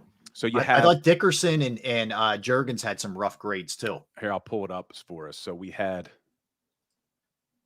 I'm just pulling it up now, but I remember being a little bit surprised by it. I am surprised by Kelce again. That it's tough sometimes. So just run blocking. Broadcast. Yeah. Jason Kelce was the lowest graded offensive line according to PFF in run blocking. They gave him a 40.1 grade. Wow. To put that into perspective, Lane Johnson had a 68, was the highest graded. So that was alarming to me. And especially because he's going up against a guy that all of us love to say, oh, he's not good against the run. And that was Javon Hargrave. Right. So pretty alarming for Jason Kelce, because that's out of character for him. He's done a good job all season long. Surprised by that. Run blocking. I mean, on the year, Jason Kelce's run blocking grade has been an 82.7. So he was like almost more than half dipped. according to PFF, which is alarming. That's surprising. Yeah, I mean, look, that's the thing too. When you get universally beat like they did, they got beat up front. I think on both sides of the ball. Obviously, when you lose 42-19, period, you get whipped. That badly. It's pretty obvious. I said this to Tone yesterday. Sometimes when you win, the warts get covered up. And when you lose, I think it can really serve as a real wake-up call where you take a step back and you say, all right, guys, we have to fix this. We can't continue. This is not the way to keep going. And that's what I hope this game serves as, because you didn't you weren't in some battle. It wasn't some bad luck that happened. There wasn't a field issue. You got smoked. And when that happens, sometimes you got to regroup and reassess, what's happening.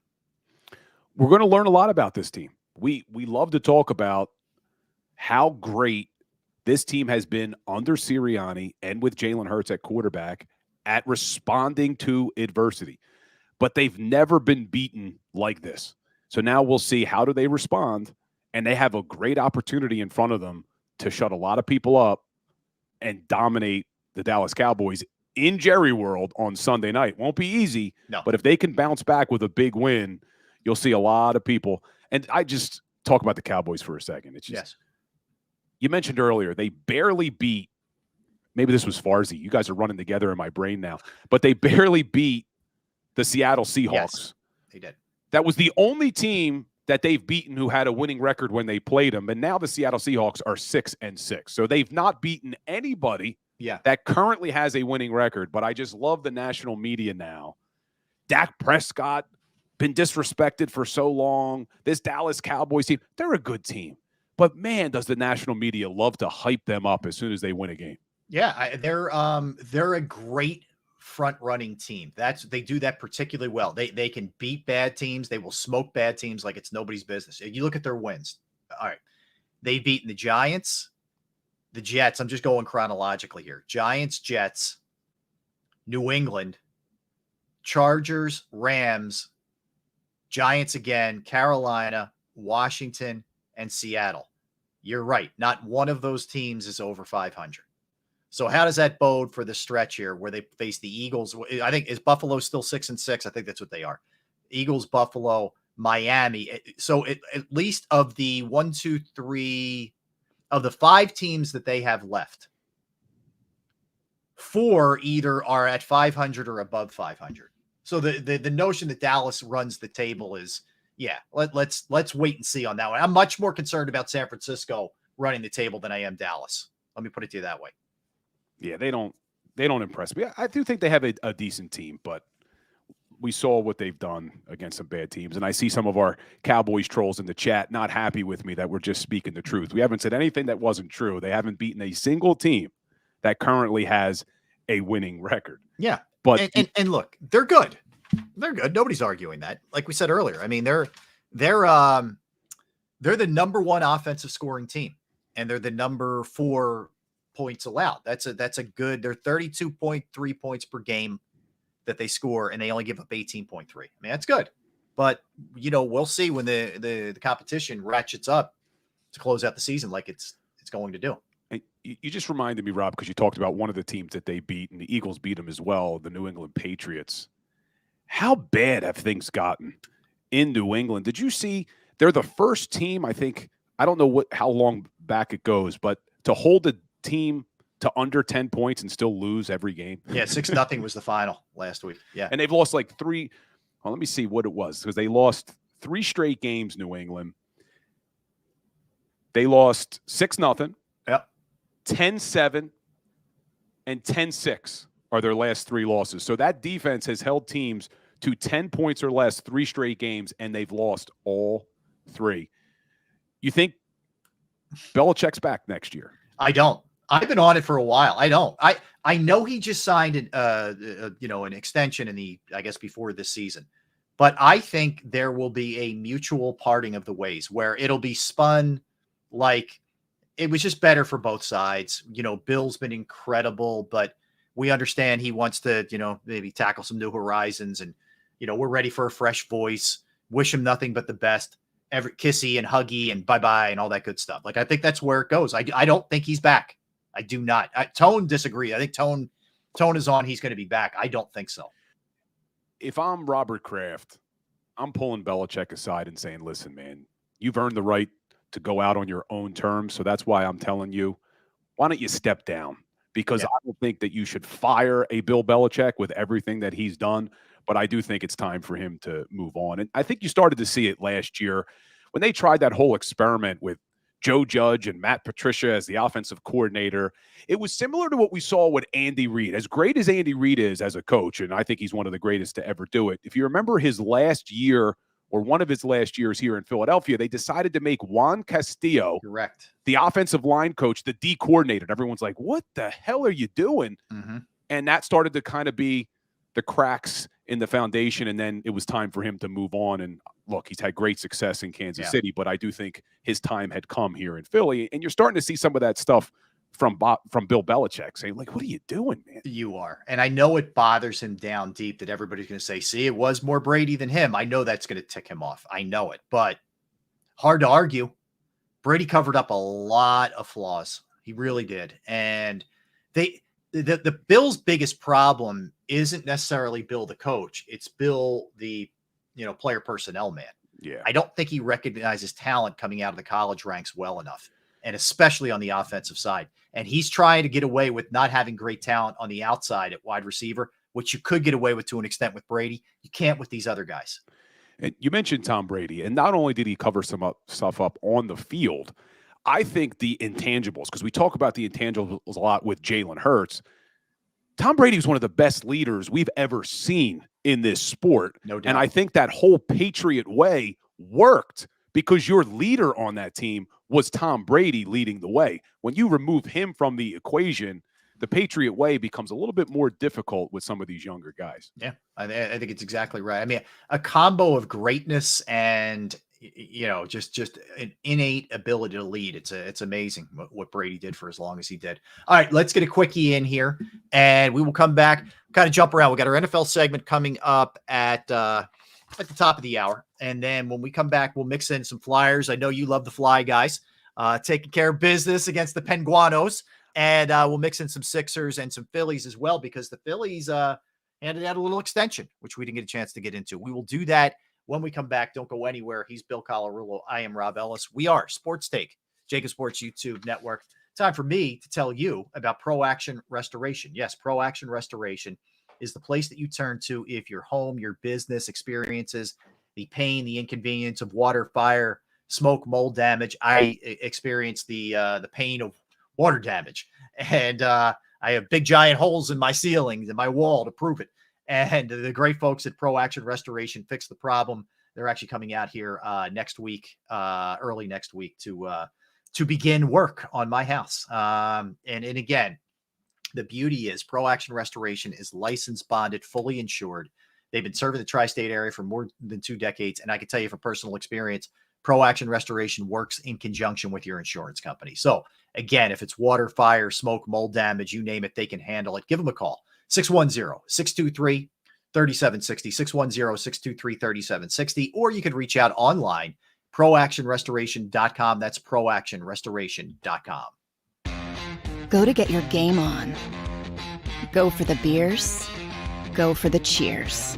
Go for the hit and the hits. Go for the stakes and the stakes. Go to get your parlay on. Go to get your party on. Go for the scene. Go for the screens. Go for the gallery. Go for the win. Go to Ocean. Visit theoceanac.com to plan your visit. At Pond Lehocky, we've recovered billions of dollars for our clients, and we're confident we can do the same for you. With over 250 years of combined courtroom experience, we've helped over 100,000 injured clients obtain some of the largest settlements in Pennsylvania. One conversation is all it takes to help you and your family get back on track. If you've been injured in an accident, give Pond Lehocky a call. They're carving them up and good play calling along the way. First and goal at the 6.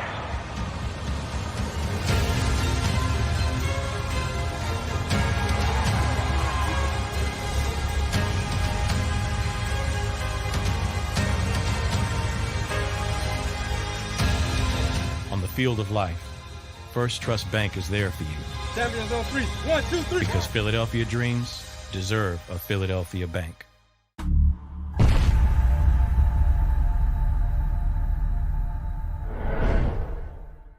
We're here to show you a better way to spend your state income taxes and get the money to where it's needed to most to the thousands of qualified kids. What we like about Blocks is they really know where the need is. This program ensures that their dollars come 100% into these kids for their tuition assistance. If you are able, Blocks makes the EITC piece go very quickly and very smoothly. Turn your PA state tax liability into need-based scholarships and receive a 90% tax credit.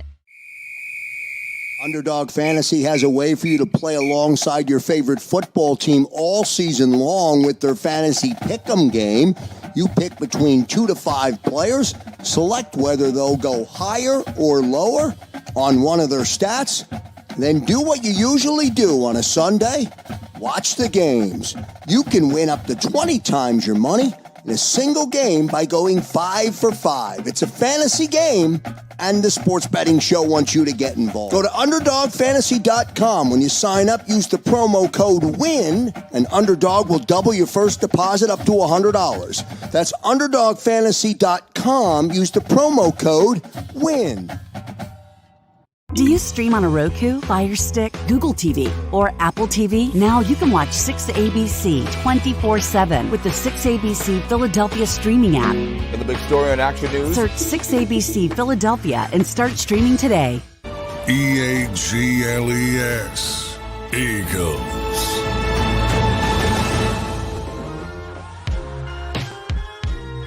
Back with you on this Tuesday. We appreciate you hanging out. That's Bill Colarulo. I am Rob Ellis. We are Sports Take, JAKIB Sports YouTube Network. All right, Bill, so let's hit a couple things here. Flyers, man, back-to-back. It's always sweeter when it's against the Penguins, but 2-1 win in overtime last night. They've won back-to-back against the Penguins. Sean Couturier with the game winner last night. They're now 13-10-2 on the season. And I get it. I get people had checked out. I get the apathy over the last couple of years, and it's going to take people a while to come back, but they're getting a lot out of a little in a lot of ways to be where they are record-wise. And you got a third of the way through the season now, and you can get a clearer picture because sometimes early on teams can come out and they're playing well and then they'll fall off. Now played 25 games this season, 13-10-2. Competitive hockey is back. I've said don't get visions of grandeur that they're going to win a Stanley Cup, but there's a good product on the ice in South Philadelphia now. They're playing really hard. They're well coached. They have some young players. They're still missing a sniper. They haven't really had a sniper in a long time. Even when Giroux was here, he was more of a playmaker, not a sniper of a goal scorer.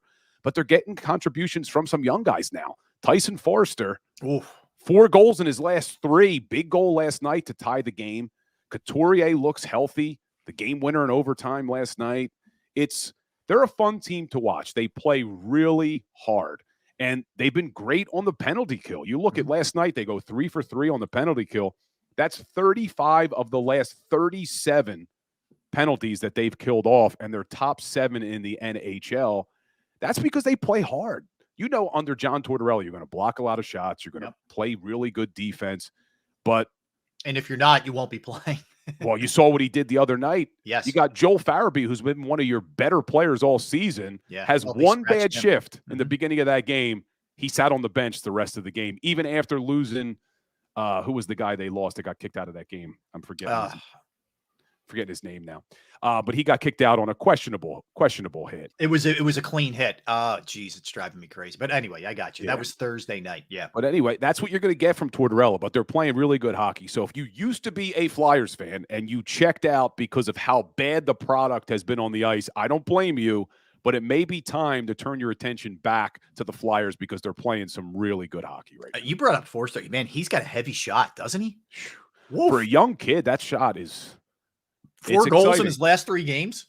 You know what's interesting? You talk about a good shot. I forgot that Jeff Carter is still in this league. He's on the Penguins, and I saw him. I can't believe he's still playing. And he's still playing. It's crazy. You know, I still will never forget that day, man. One of the craziest days as a Flyers fan to hear Carter's traded, and then about an hour later, Richards gets traded on the same day by Paul Holmgren. It was, oh, my God, what are they doing down in South Philly? Bill, I had just done a radio show, right? And I did it from Atlantic City. I won't name where it was. It wasn't at the Great Ocean, but it was somewhere else, okay? I'll just leave it at that. I'm in my car. I think we got off at, I think at 2 p.m., okay, or 1 p.m., whatever. Get in the car. Let's see what anything going on, blah, blah. All of a sudden, news coming down now. Who went first? Was it Richards or Carter? I think it was Richards first. I can't remember. It was just very close in time to each other. All right. So anyway, that comes, and I'm already like stunned driving. I'm like, whoa. And then you're not going to believe this. And you're right. It was like an hour, 45 minutes later.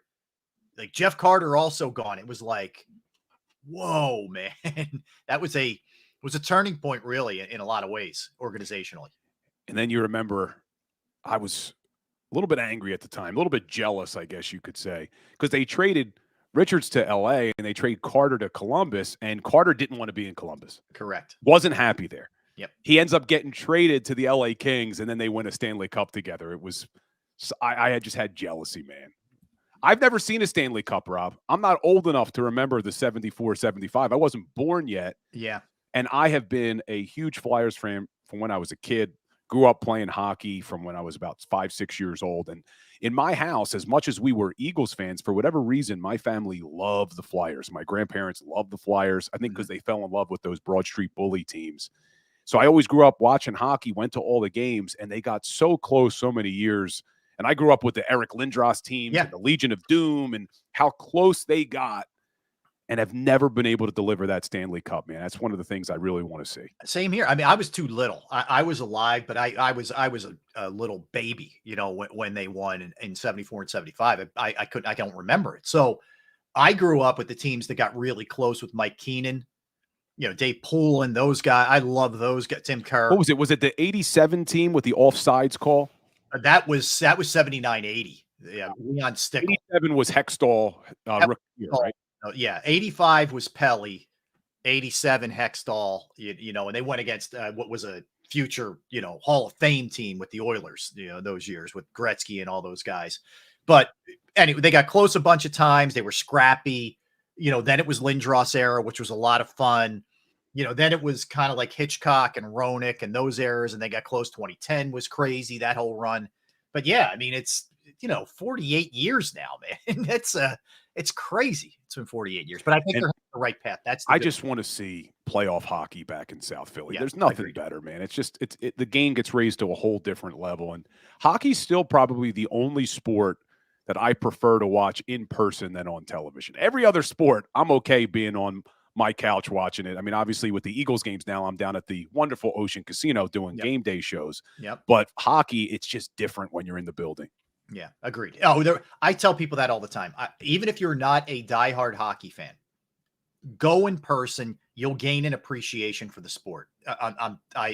TV does not do hockey justice. Of any of the four, if you're talking football, baseball, basketball, hockey, it's the least well represented, in my opinion, on TV of the four. Yeah. All right, so Sixers, they play tomorrow night. They play Washington tomorrow night. They're only going to have 5 days off. They haven't played since Friday. And they were without everybody Friday. I mean, you had no Embiid, you had no Matt, whatever, and they hung with Boston to their credit. Almost pulled it off. Pat Bev had a great game. Oh, yeah, I would have loved that.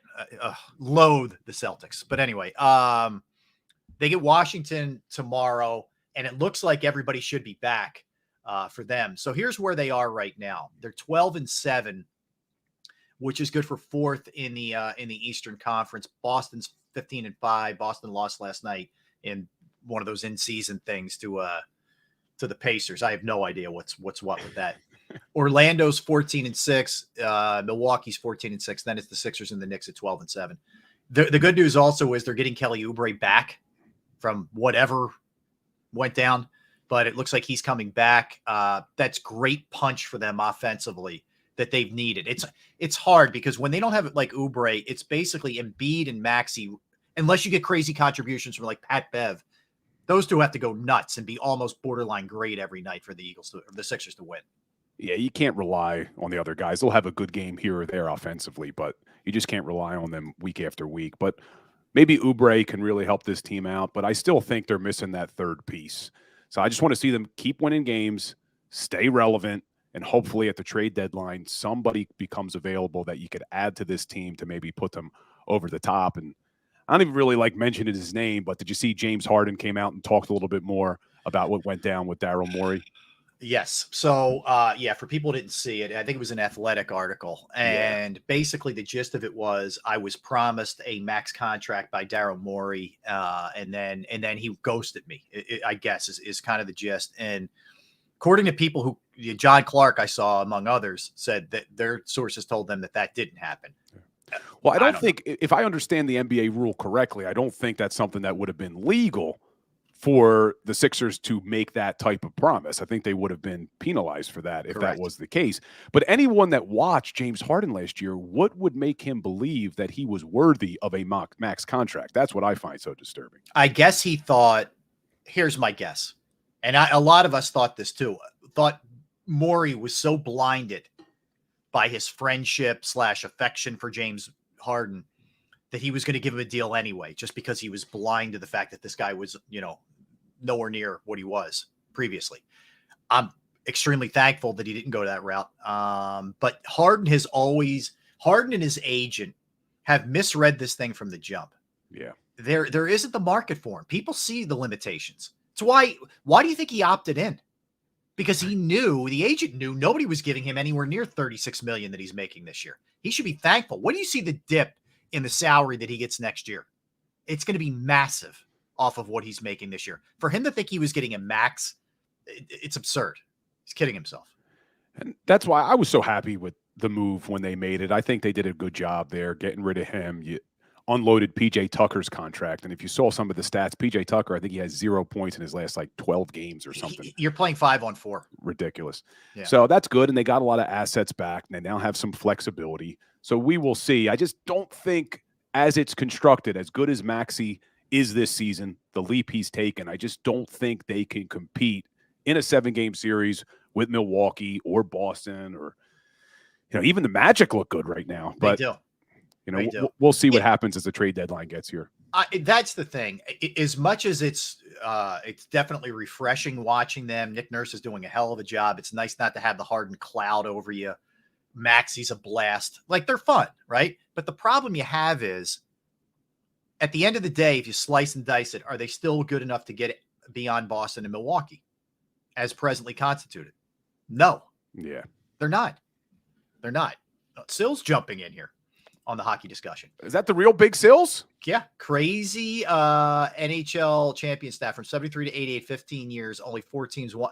That is insane. The Flyers, Flyers probably would have won 3 had Bernie not getting a stick in the eye. The Islanders with Billy Smith as their goalie and among others, I don't want to shortchange anybody else, were phenomenal. And the Oilers teams, where do you start? Yes. It's like a Hall of Fame team right there. Yeah. And Montreal was great as well. I'm going to take, they were a little bit before me, but they were great as well. It is true. There was such a level of dominance, and that appreciate Sills chiming in there. Such a level of dominance with those clubs. I mean, even the Flyers got to finals in the one we were just talking about, 79-80, with the bad call against the Islanders with Leon Stickle offsides. They got there in 85. They got there in 87, and they got there in 97 with Lindros. They got there in 2010. They just haven't been able to close the deal. I mean, that's what it is. But yeah, the Islanders during those years that Dan's talking about when he was in high school were freaking awesome. They were unbelievable. And again, the Flyers then had to kind of turn it over from the Clark years into Mike Keenan and Dave Poulin and Tim Kerr and Tocchet and all of those guys, and they were just a scrappy bunch that just didn't quite have the talent level. Had Pelle Lindbergh lived, sadly, it might have been a different story. But Hextall, when he first came up, was spectacular. I mean, just Gretzky said it was the greatest performance he's ever seen. What Hextall did against them in the finals in '87. He won the MVP on a losing effort. Correct. Exactly right. Yeah. All right. Wanted to touch on this Phillies before we dive headlong into our NFL segment. But Rob Thompson extended, which takes him through 25, Bill, which means no lame duck this year. Smart move. You couldn't. It wasn't going to go any other way. Yeah, you had to do this. I'm sure he's not holding them up for money. Just get it done so it's not hanging over his head where it's brought up all the time. That's all.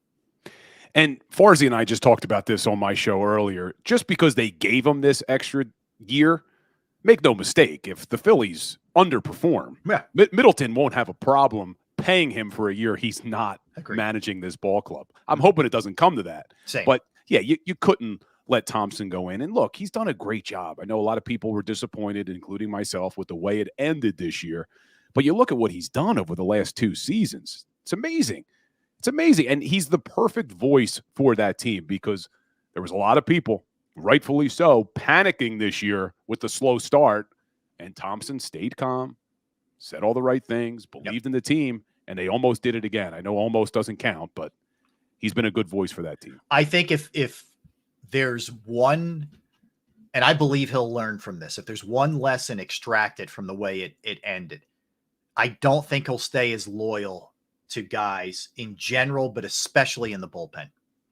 I think, staying with Kimbrel was a blind spot and a giant mistake. That one hurt. Yep. Yeah, and I'm still not over that. But I truly believe that it won't happen again. I do. I think he even said as much, like at one of his year-end deals, or something else he was at, I forget, whatever. He said he looked back at some of the decisions. If I could change a couple, I would. Maybe bullpen related. That's what that meant, and that's good. I hope he does learn from that, because that was a big time mistake that he made there.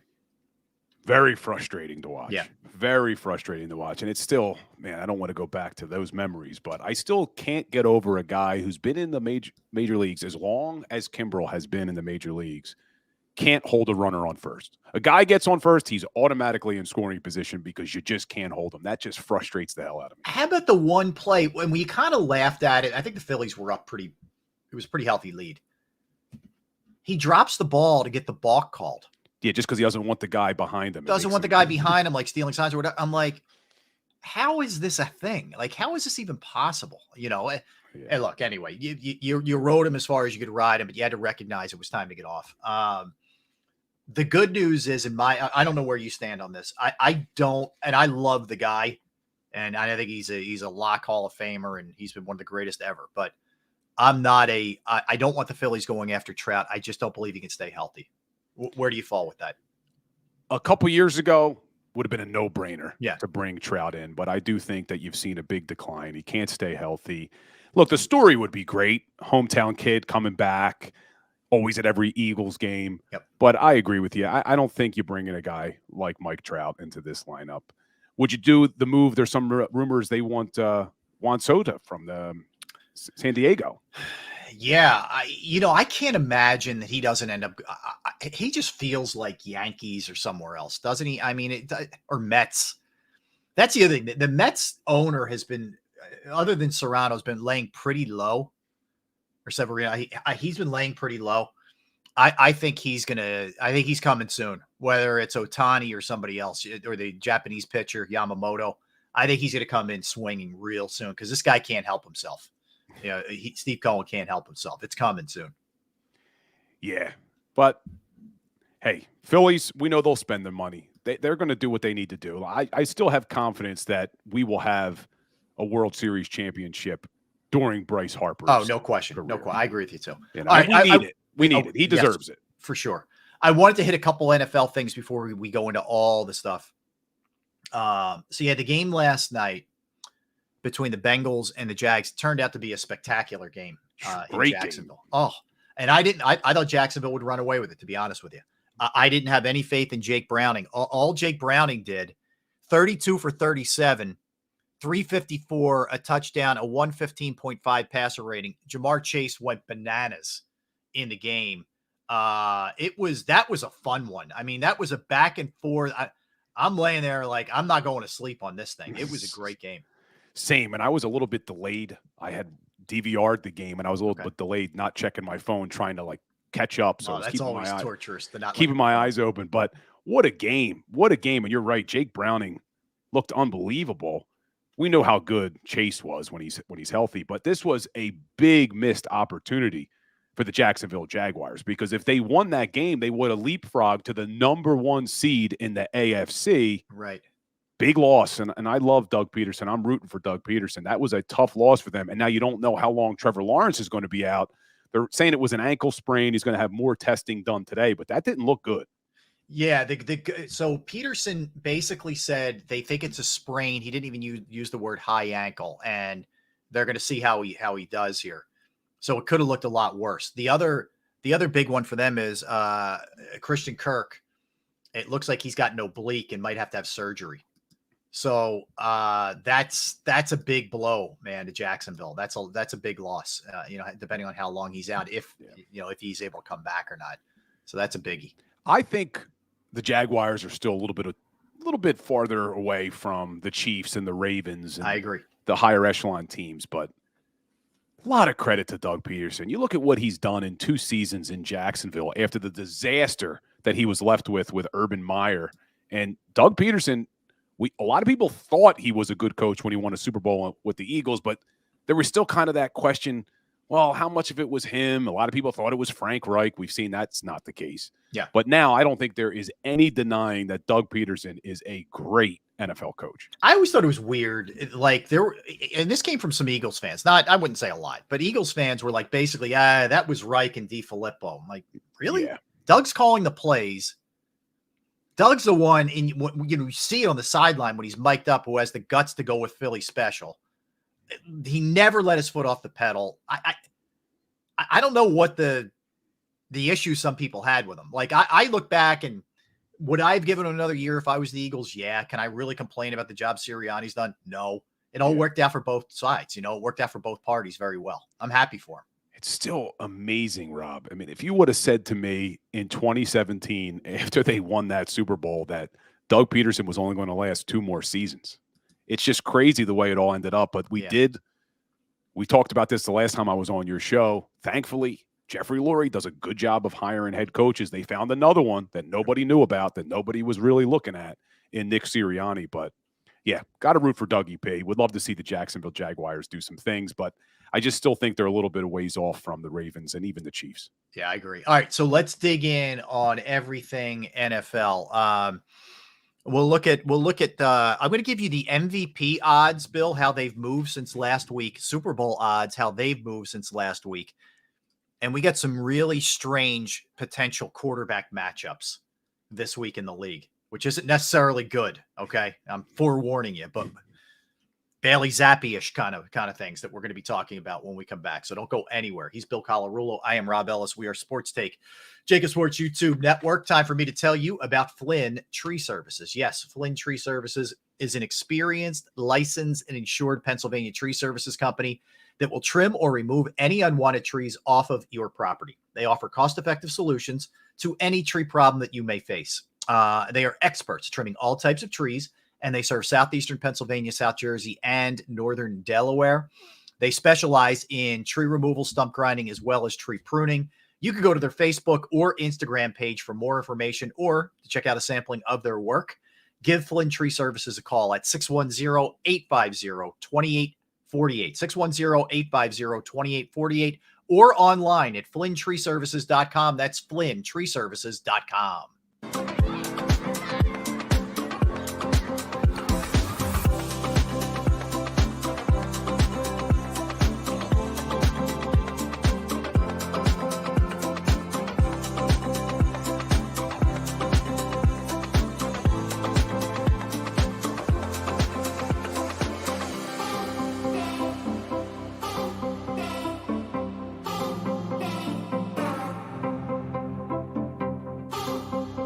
If you own a company and you're not producing a podcast, you're missing out. The public consumes messaging when they're ready. Join the professional podcast network of companies and let JAKIB Media Partners put you in the podcast arena. Come to our professional studio or we'll come to your place of business and professionally produce your company podcast. Call JAKIB Media right now at 267-261-3428. 267-261-3428. My name is Dr. Bruce Grossinger, and I'm the medical director of Philadelphia PRP and Stem Cell Institute. I'm reaching out to those who suffer from spine and joint pain. We use treatment methods that require no surgery, no scalpel, no drugs. Running, walking, or whatever your desires are, Dr. Grossinger is where you need to come. You can benefit from the same PRP and stem cell treatment as Wilbert Montgomery. Call us now at 610-222-5675. Any professional sports coach will tell you there's no substitution for preparation. At Malamut & Associates, that is a tenet by which we live. We prepare from day one for victory. Anything less is not acceptable. Underdog Fantasy has a way for you to play alongside your favorite football team all season long with their fantasy pick'em game. You pick between 2 to 5 players, select whether they'll go higher or lower on one of their stats, then do what you usually do on a Sunday. Watch the games. You can win up to 20 times your money in a single game by going 5 for 5. It's a fantasy game, and the Sports Betting Show wants you to get involved. Go to UnderdogFantasy.com. When you sign up, use the promo code WIN, and Underdog will double your first deposit up to $100. That's UnderdogFantasy.com. Use the promo code WIN.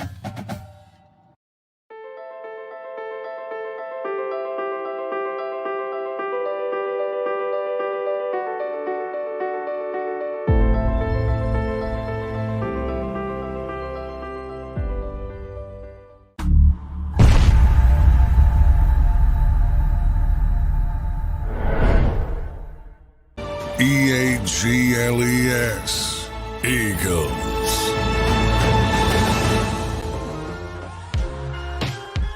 Back. Thanks for hanging out, everybody. Appreciate it. Sports Take, JAKIB Sports YouTube Network. Bill Colarulo, Rob Ellis hanging with you on this Tuesday. All right. So after all the action of Week 13, I can't believe we're heading into Week 14, by the way. I mean, flies by, man. So that Eagles game shifted a lot. Shifted a lot with the MVP odds, shifted a lot with the Super Bowl odds. So let's start with MVP here. Brock Purdy is now the leader in the clubhouse for the MVP. He's 3-1 to win MVP. Number 2 is Dak Prescott. He's plus 325. Jalen Hurts is number 3 at plus 350. Patrick Mahomes is 6-1. He's number 4. And Lamar Jackson is 7-1. He's number 5. Looking at those odds, 1 through 5, again, it's Purdy, Prescott, Hurts, Mahomes, and Jackson. A, justified in your estimation. B, if you had to get in, look in your crystal ball here and tell me who you think actually wins it, who do you think it is? A, definitely justified. And I think you actually asked me last week before this game even happened, why wasn't Brock Purdy in the conversation for MVP? The guy's having an unbelievable season. His stats are ridiculous. Unbelievable season. And I think a lot of people now need to remove the whole come down to earth mentality because this is who he is. He's a very good quarterback. You saw it on full display Sunday. But I think it's justified. Right now, Brock Purdy should be your MVP. And I think whoever wins it, this isn't really a hot take, but the reality, whoever gets that 1 seed in the NFC, in my opinion, their quarterback will win MVP. Because if the Eagles are able to get that 1 seed, I think that means Jalen Hurts is going to have a great few games coming up. I think he'll get the 1 seed. If not, and Brock Purdy gets the 1 seed with the 49ers, I think he'll get it. And if somehow the Dallas Cowboys get the 1 seed, you may see Dak Prescott win the MVP. So I really think it's going to come down to those 3 NFC quarterbacks. I think it can go any number of different ways here. I think your assessment is good in terms of who gets the 1 seed and all that. You never want to count Mahomes out. Like if they go crazy here, and I don't know that they're capable of it, frankly. Their offense is nowhere near what it was last year. But you never count him out. He goes crazy. Lamar gets that 1 seed in the AFC. I think he's got a chance. People are kind of sleeping on him a little bit. Prescott's a Cowboy, which whether you love him or hate them, he's always going to be on national TV. He's always going to get notoriety. So he's definitely got a shot. And Hurts is definitely still in the same. I think the one thing that hurts is the turnovers. Where the other guys don't have those same kind of turnover numbers, especially the NFC guys that he's chasing right now with Purdy and Prescott. They just don't turn the ball over, which is ironic because Dak turned it over a lot last year, especially in the red zone. But as far as this year goes, Jalen is turning it over more. And Dak's got 3 tough games coming up. We talked about it. If the Cowboys come out on top and Dak plays well in the next 3 games, he's probably your MVP. I mean, that would mean Dak Prescott beat the Eagles, the Buffalo Bills in Buffalo, and then the Miami Dolphins in Miami. If Dak's able to do that, then hats off to him. As much as I don't like the Cowboys, that would be a hell of an accomplishment for Dak Prescott and the Dallas Cowboys. Yeah, it would. It would. All right, so that's where we are with the MVP race. Let's now look at the Super Bowl odds. Kind of similar, kind of following suit to an extent. 49ers are number 1, plus 300. Chiefs are number 2, plus 550. Actually, they're tied with the Eagles. Eagles are also 550. So you got the Chiefs and the Eagles tied for second. The Ravens are third at plus 650, followed by the Dolphins at 750. Where are you getting these odds, Rob? I got different odds on DraftKings. Tell me what you got. So on DraftKings, I have the Niners at plus 310. Okay. And then they have the Eagles at number 2 at plus 550, with the Dolphins and Chiefs both tied at plus 650. Yeah, I think like anything, it depends on where you shop. Yeah. Right. So I think it just depends. But we sleeping on anybody here? Well, it's interesting because we've talked a lot about the Detroit Lions all season. And according to Vegas, they don't think the Lions are going to win a Super Bowl. Yeah, they're not believers. They're plus 1,400, which is drastically different than even the Cowboys at plus 850. But, the only team I would have said maybe you were sleeping on before last night was the Jags, but I think they showed they're not ready. I think so, too. Yeah, I think that's fair.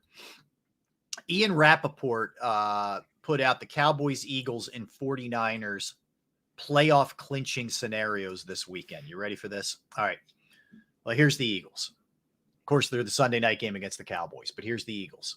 Clinch a playoff berth if they win, Seattle loses, or ties. That's one scenario. They win, Rams lose or tie. They win, Green Bay loss or tie, plus Minnesota loss or tie. They win, Green Bay loss or tie, Detroit loss or tie.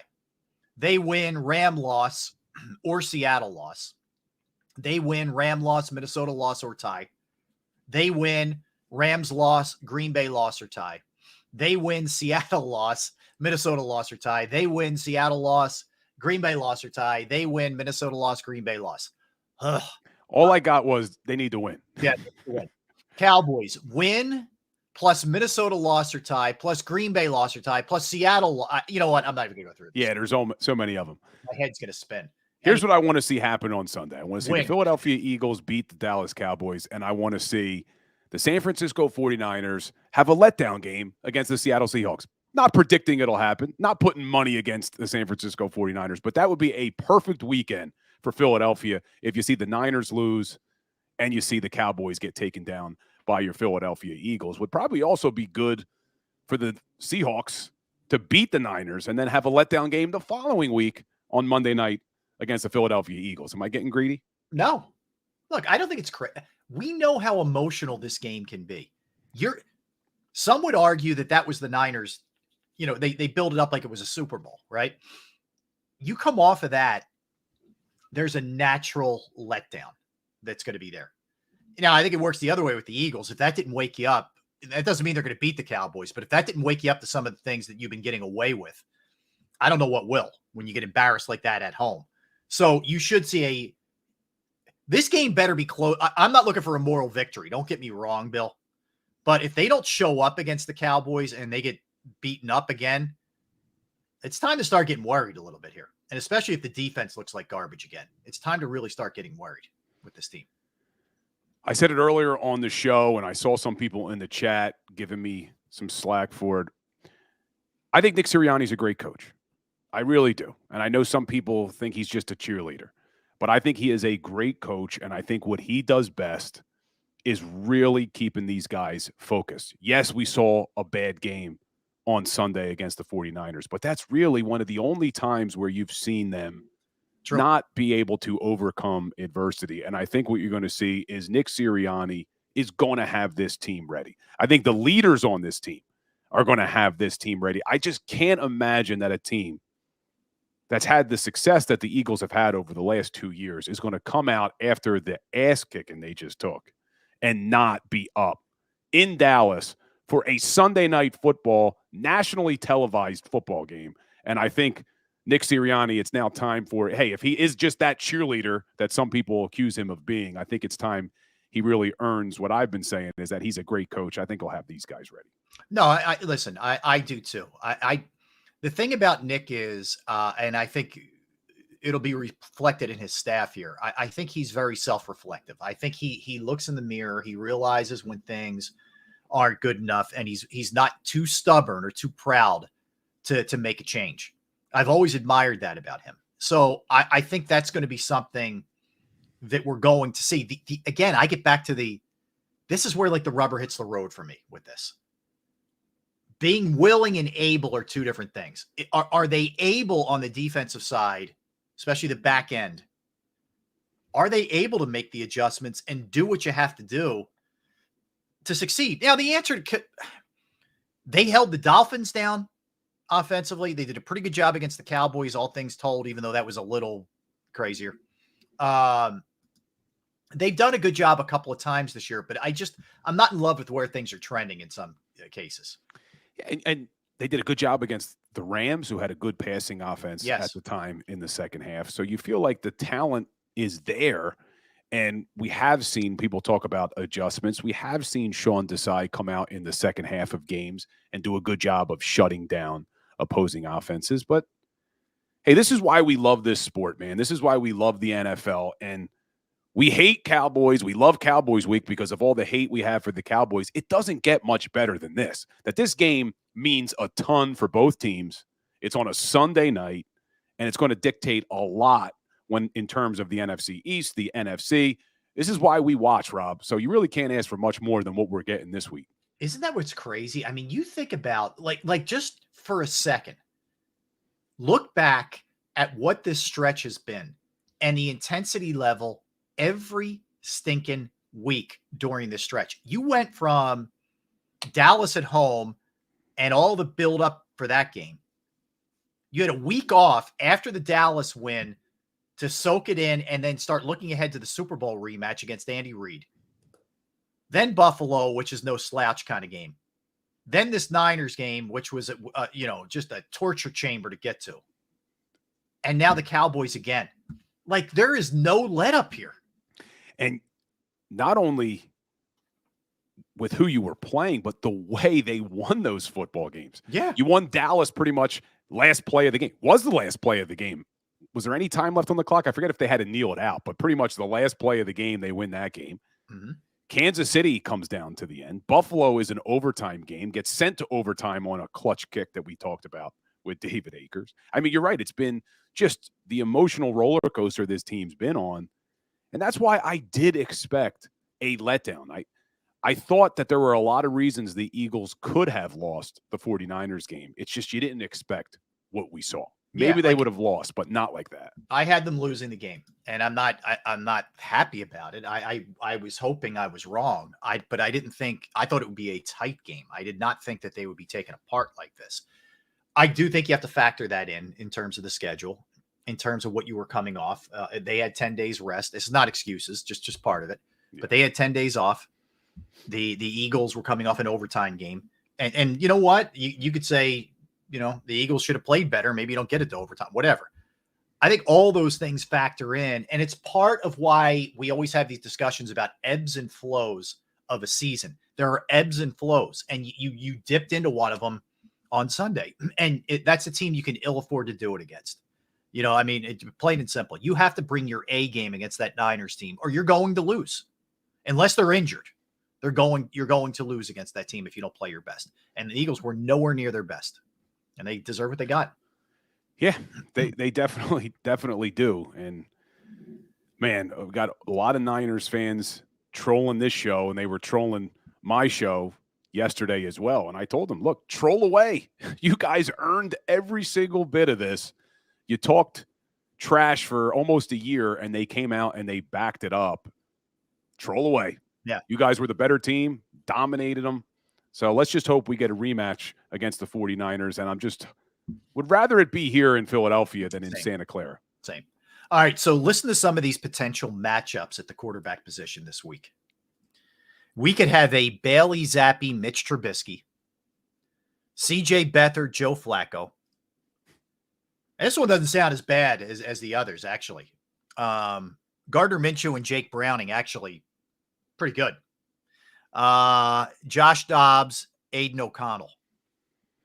This is where it's at. There is such a dearth of quarterbacks that are capable in this league.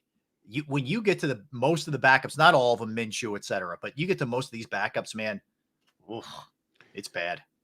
It's the reason why the NFL takes such extreme measures to protect these quarterbacks, because once these starters go down, it's usually a huge drop-off, and you see the product on the field become completely watered down. It's not fun watching games sometimes with backup quarterbacks. Last night was fun. Last night was fun.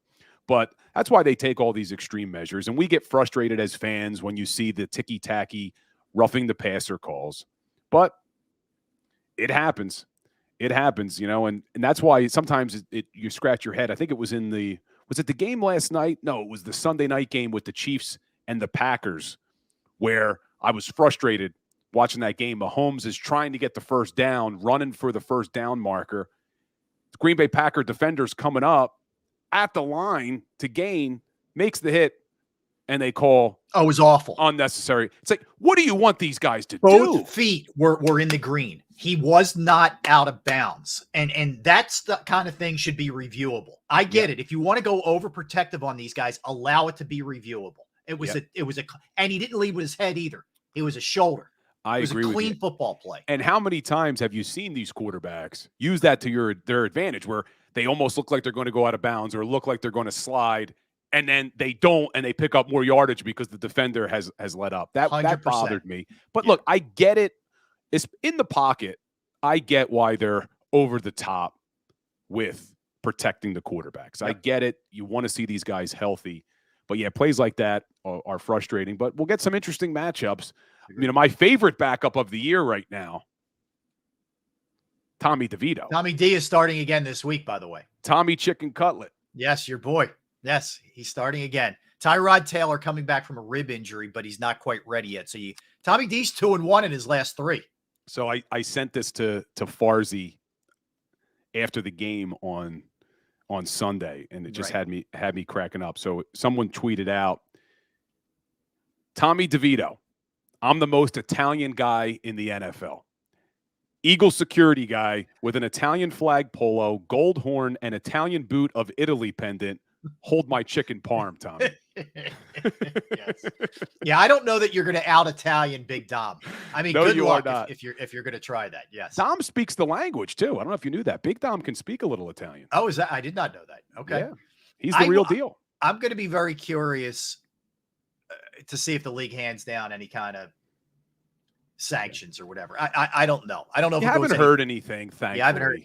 You haven't heard anything, thankfully, but it's getting blown up like crazy. It's kind of getting blown out of proportion. I'm sure if Big Dom could go back, he would not have gotten involved, but I don't think he was trying to spark that. I mean, the thing for me is if Greenlaw doesn't throw that, I guess you don't even want to call it a punch, but if he doesn't hit Dom in the face, nothing happens. Yeah, he did graze him, and then all hell broke loose. But nothing happens. I mean, Dom's not getting thrown out of that game. I mean, he didn't do anything to get warranted to get thrown out of the game. It was because it got escalated by Greenlaw. But let's just hope it boils over. But, man, I'll tell you what, the legend of Big Dom in the city of Philadelphia just keeps on growing, doesn't it? Yeah, I mean, here's my guess. The Eagles will get some kind of fine. He'll be told that he can't touch a player in a game, or like there's going to be some kind of weird stipulation, some kind of deal. Like you got to let him stay. If he's the chief of security, he's got to stay on the sidelines, but there's going to be some kind of stipulation with him in proximity to the field or something. You know what I mean? Like, I think that's what it's ultimately going to be. Well, like my thing was, what if he was a coach or what if he was a strength and conditioning coach? You've seen that time and time again where players come onto the sidelines of another team and they get up and personnel, coaching staff, strength and conditioning coaches or whatever will separate. I mean, Dom's kind of in that category. He's part of the Eagles team. He's part of that Eagles sidelines. It was in the white. It wasn't as if a guy like he went out onto the field and did something. So, I don't know. Yeah, I'm sure you're right. They'll probably do something. I know Dom hates the fact that his name's in, all over. He's not a guy who looks for the spotlight at all. So hopefully it'll pass over. No doubt. All right. So a couple other things. You mentioned Tommy DeVito will start for the Giants this week. Did you see this stuff with Zach Wilson yesterday? Like, I get the Jets are going nowhere, but if they legitimately went to him and said, look, they made a move today. They cut Tim Boyle. They brought in Brett Rippon.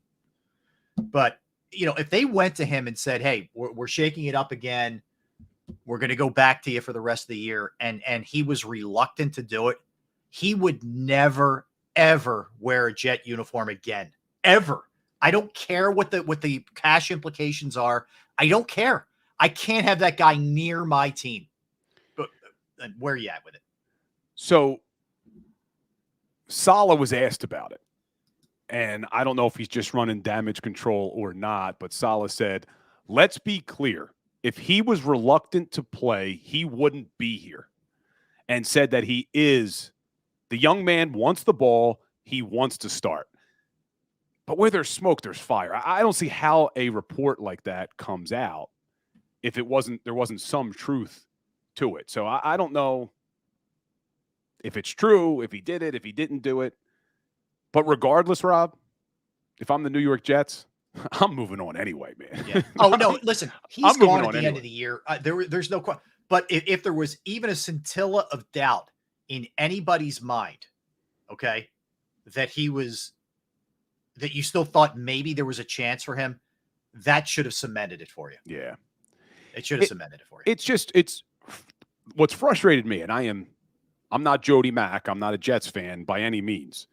But I was rooting for them simply because I wanted to see if Aaron Rodgers could make his way back from that Achilles tear in record time. And now there's just no reason for him to do it. It just would be ridiculous. It'd be reckless on his part. But that's why I was rooting for them. I wanted to see them stay relevant to see, hey, can this guy come back? And I'm not even that big of a fan of Aaron Rodgers. I just wanted to see somebody be able to do what he was trying to do.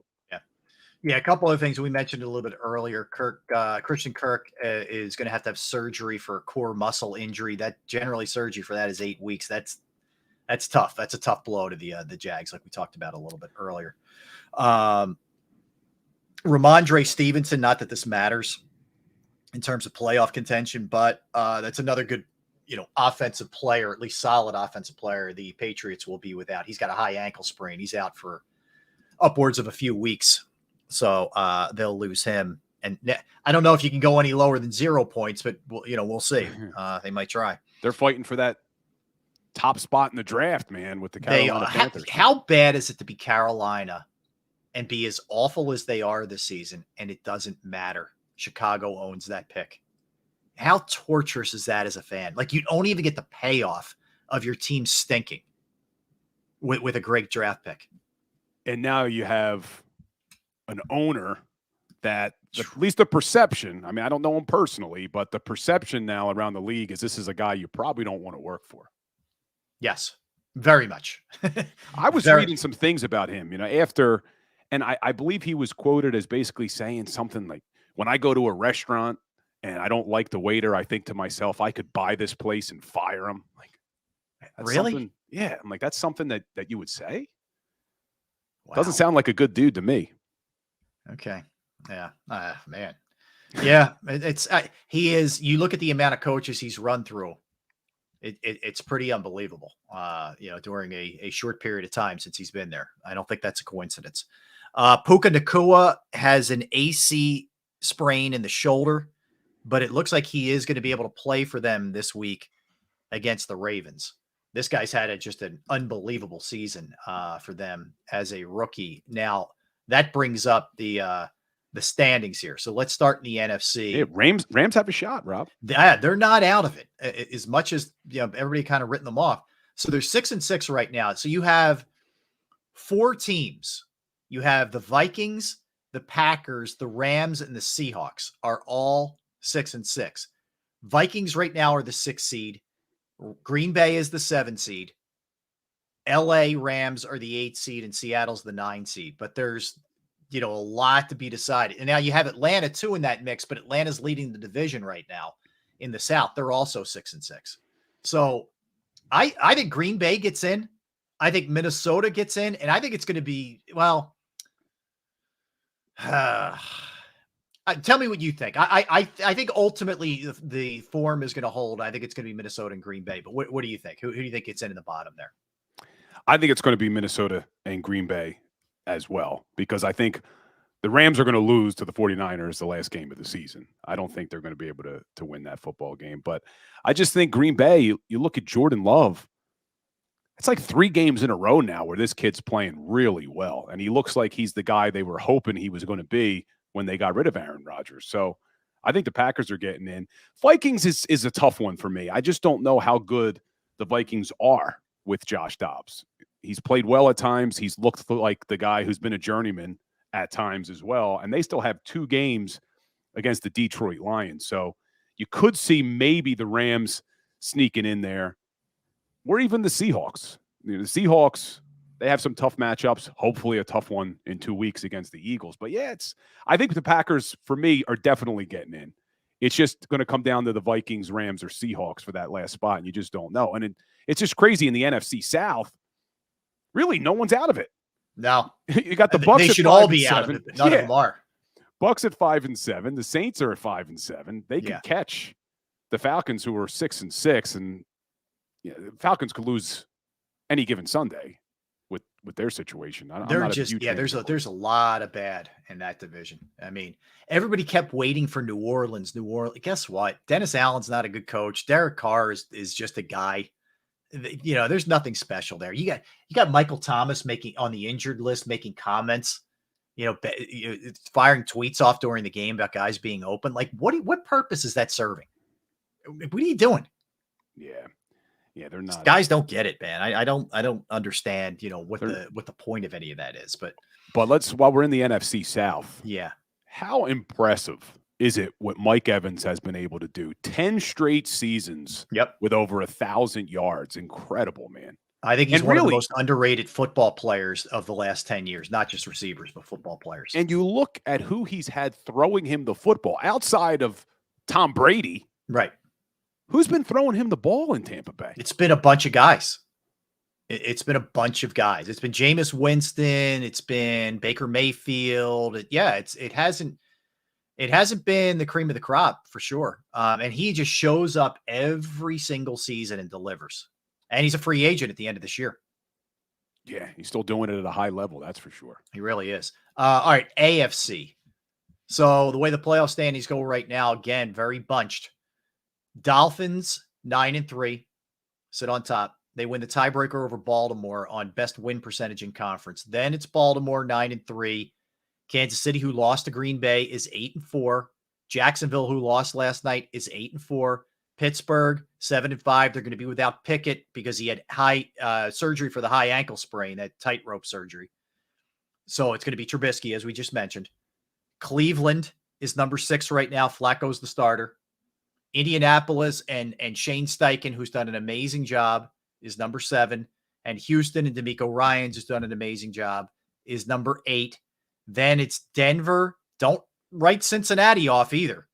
Cincinnati and Buffalo, all 6-6. Denver, Cincy, and Buffalo. If it's any indication that Jake Browning might be figuring it out, Cincinnati's very dangerous, Bill, to sneak in there, at the bottom of that conference.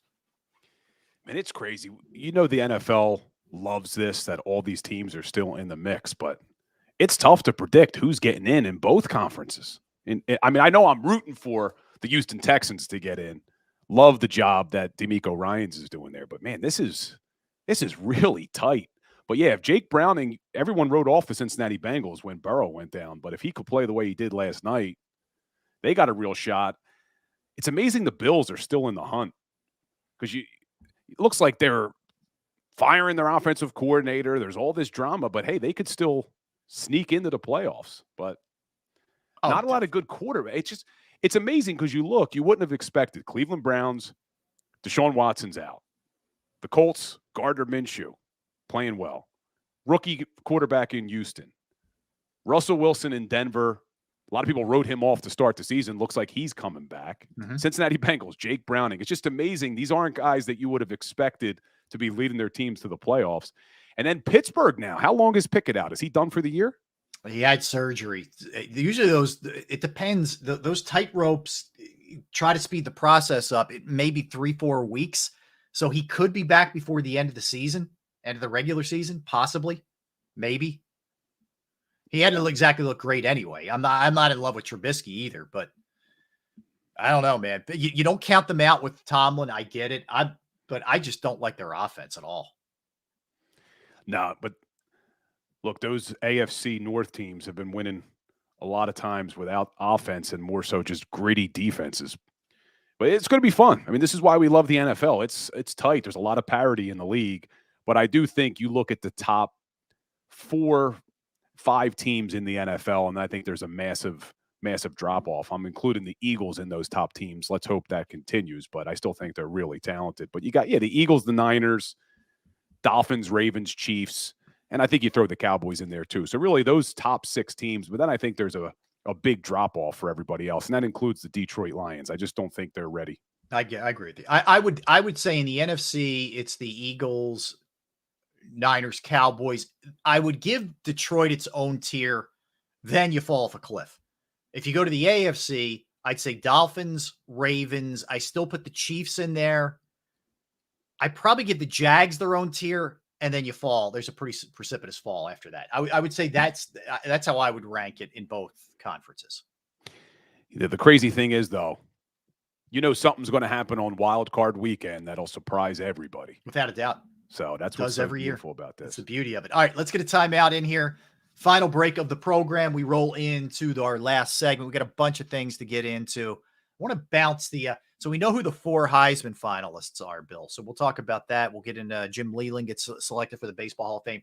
I do want to circle it back to the Cowboys, who the Eagles play this Sunday as well. We got a lot to do. Don't go anywhere. Bill Colarulo, I'm Rob Ellis. We are Sports Take, JAKIB Sports YouTube Network. Right back. Go to get your game on. Go for the beers. Go for the cheers. Go for the hit and the hits. Go for the stakes and the stakes. Go to get your parlay on. Go to get your party on. Go for the scene. Go for the screens. Go for the gallery. Go for the win. Go to Ocean. Visit theoceanac.com to plan your visit. At Pond Lehocky, we've recovered billions of dollars for our clients, and we're confident we can do the same for you. With over 250 years of combined courtroom experience, we've helped over 100,000 injured clients obtain some of the largest settlements in Pennsylvania.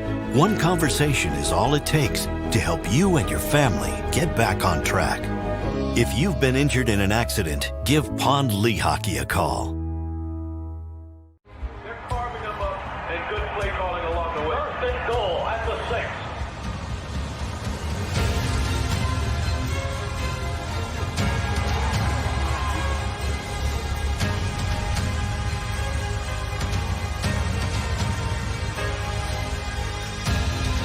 On the field of life, First Trust Bank is there for you.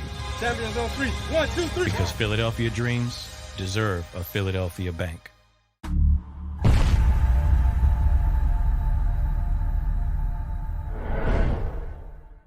We're here to show you a better way to spend your state income taxes and get the money to where it's needed to most to the thousands of qualified kids. What we like about Blocks is they really know where the need is. This program ensures that their dollars come 100% into these kids for their tuition assistance. If you are able, Blocks makes the EITC piece go very quickly and very smoothly. Turn your PA state tax liability into need-based scholarships and receive a 90% tax credit. Underdog Fantasy has a way for you to play alongside your favorite football team all season long with their fantasy pick'em game. You pick between 2 to 5 players, select whether they'll go higher or lower on one of their stats, then do what you usually do on a Sunday. Watch the games. You can win up to 20 times your money in a single game by going 5 for 5. It's a fantasy game, and the sports betting show wants you to get involved. Go to UnderdogFantasy.com. When you sign up, use the promo code WIN, and Underdog will double your first deposit up to $100. That's UnderdogFantasy.com. Use the promo code WIN. Do you stream on a Roku, Fire Stick, Google TV, or Apple TV? Now you can watch 6ABC 24/7 with the 6ABC Philadelphia streaming app. For the big story on Action News, search 6ABC Philadelphia and start streaming today. EAGLES. Eagles.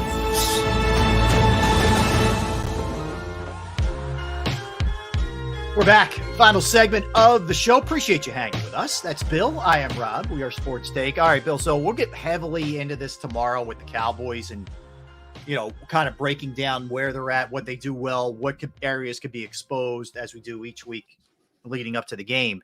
I'll just throw a couple things at you to, as a reminder of what the Eagles have in front of them.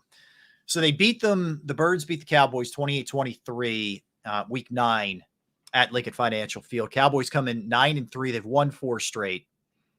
Prescott, 3,234 passing yards, 26 touchdowns, 6 interceptions. He's completing 70.1% of his passes, and he's got a 108.3 passer rating. How much of the Prescott really strong season are you buying into that he's made some corrections, he's gotten better? How much of it is level of competition in your estimation? It's tough to say because he does look really good when you watch the games, and he's got a lot of weapons. CeeDee Lamb's unbelievable this season as well. So I think CeeDee Lamb's elevated his game, which obviously is helping his quarterback. But I don't want to hate on Dak. I think what you've seen in previous years is, turnover machine, prone to mistakes. He's eliminated them this year. They don't have a lot of turnovers, and they do look good. Now, I will say, Rob, I can't stand the here we go before every snap. But outside of that, I do think that Dak Prescott is having a really good season, and I'm not banking on him turning into the Dak Prescott that we've seen in previous years. I think the Philadelphia Eagles, if they want to win that 1 seed, are going to have to earn it, because I don't think Dak Prescott's going to make the mistakes we've seen. All right, Jerry Jones said the Cowboys are not taking a backseat to the Eagles or the 49ers with the way Prescott is playing right now. He says, quote, "I will say this. We sure have the opportunity. We've got the talent, the way Dak is playing, and we got the opportunity to win any game we play against either of those teams." I mean, I don't disagree with that. If Dak plays that way, we know, what, Bill, the big question with Dak Prescott, and I'm going to say Mike McCarthy too, who obviously he's done a nice job. They're scoring a lot of points this year, and he's the play caller and all that. So credit where credit's due. But the big question with both of them is the playoffs. It's like the Sixers. Hey, it's great, man. You're racking up a lot of wins, and Joel wins the MVP, and awesome. And then you get to the playoffs, and it's kind of like, either he's leaking oil because he's hurt, or they don't show up in a big game. And that's been the issue with Dak and McCarthy, is not playing up to the standard you played at maybe during the regular season, or questionable decisions, whether it's play calling decisions or decisions by Dak to throw a football. So this is all well and good, but we've seen this before. Yeah, it's a great analogy to the 76ers, because you're spot on. And I'm happy that the Sixers moved on from Doc Rivers, and I think they have a better coach. But I've never been a guy who's been sold on Mike McCarthy as the head coach. And even with clock management, you talk about some play calling. I think he's made a lot of clock management mistakes. So you're right. We'll see what the Cowboys have if they make the playoffs, which I think they will. And depending on how things shake out, you may get a Cowboys-Eagles playoff matchup, which would be pretty cool. Oh, yeah.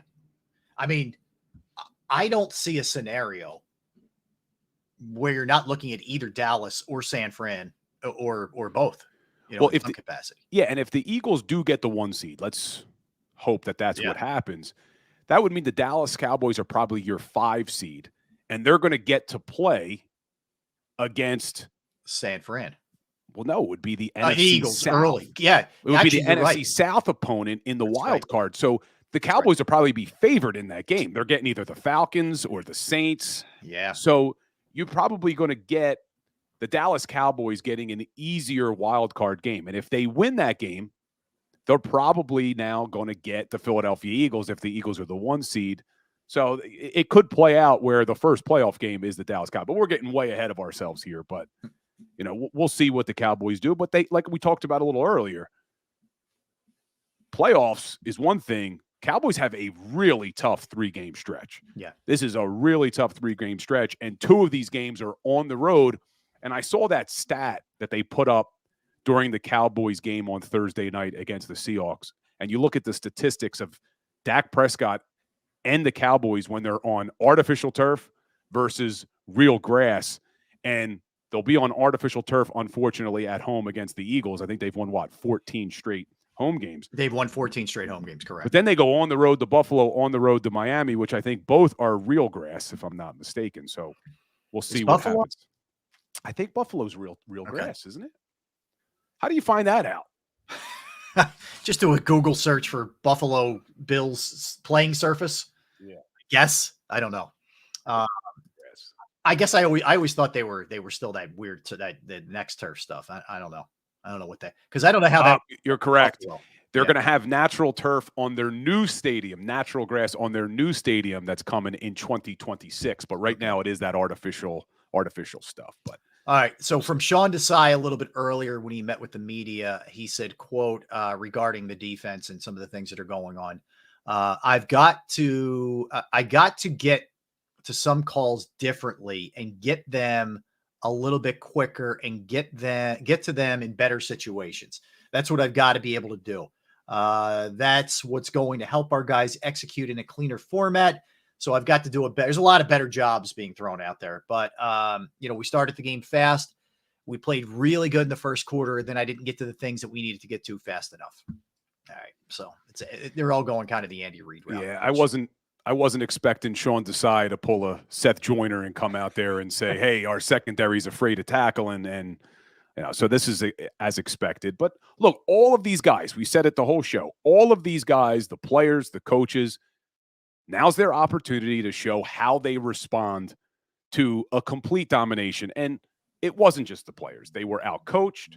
It was across the board. So we'll see what this Philadelphia Eagles team can do in a big response game on the road in Dallas. So it's an opportunity for all these guys. Yeah, no question. It's a big spot for this team. So 29th in red zone defense, 32nd in third down defense. I mean, that's if there's anything you want to start with on the defensive side of the ball, I that's where I'm starting.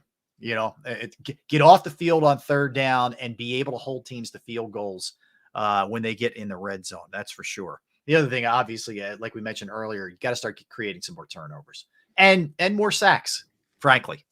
There's too much money invested. There's too much money and high draft picks invested in the defensive line for them not to have more sacks than they do. You think about it.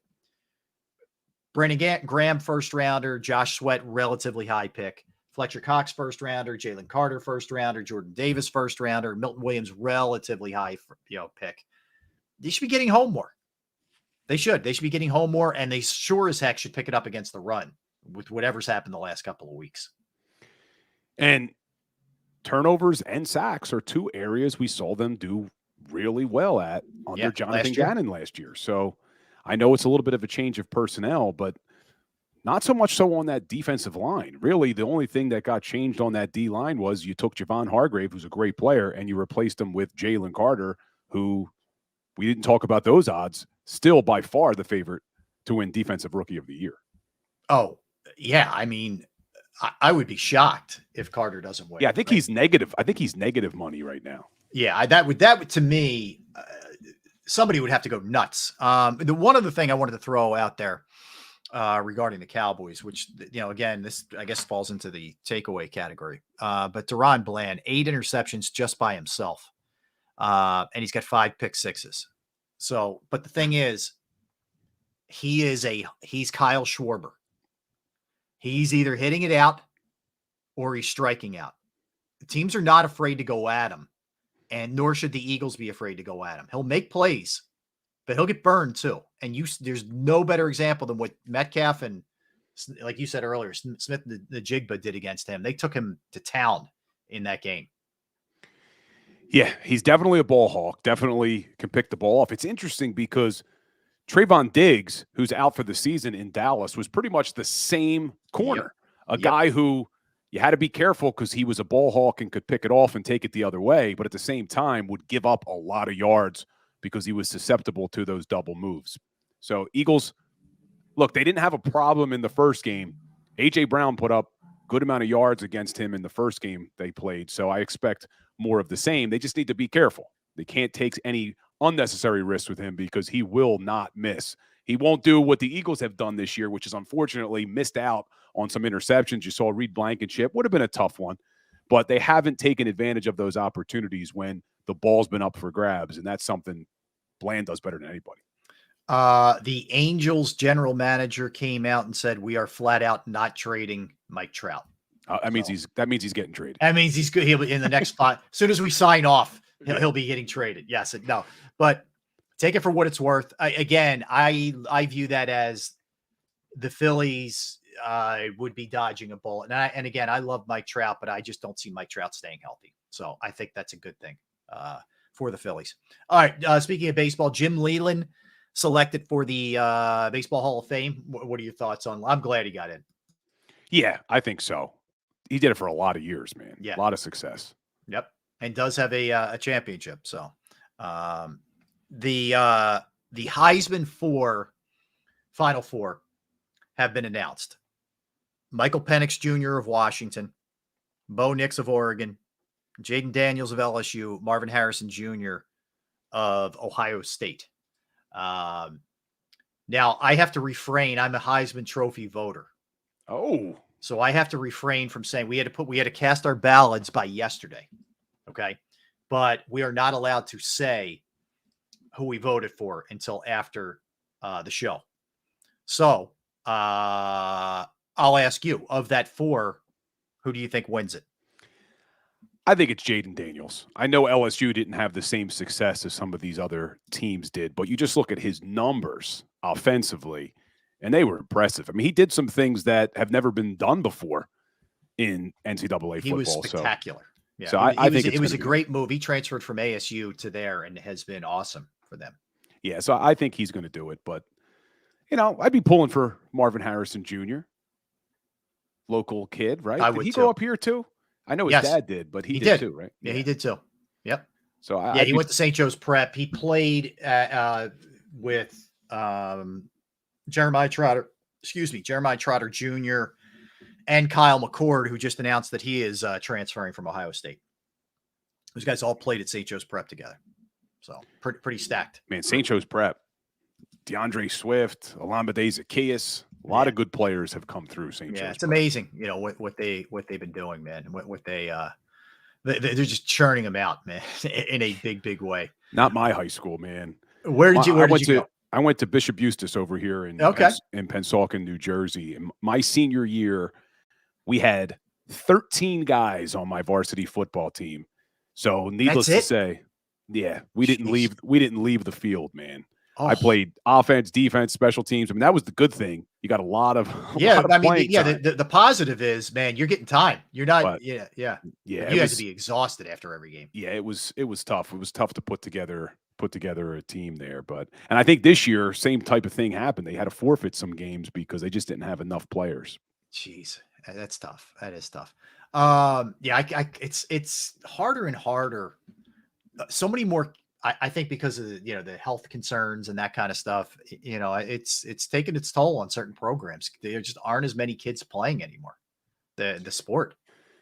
Yeah, I mean, look, I love football, obviously, and I played it in college, but I don't know if I'm pushing my kid. I have a little boy. I don't know if I'm going to push him to the football field. If he wants to play, I'm not going to stop him.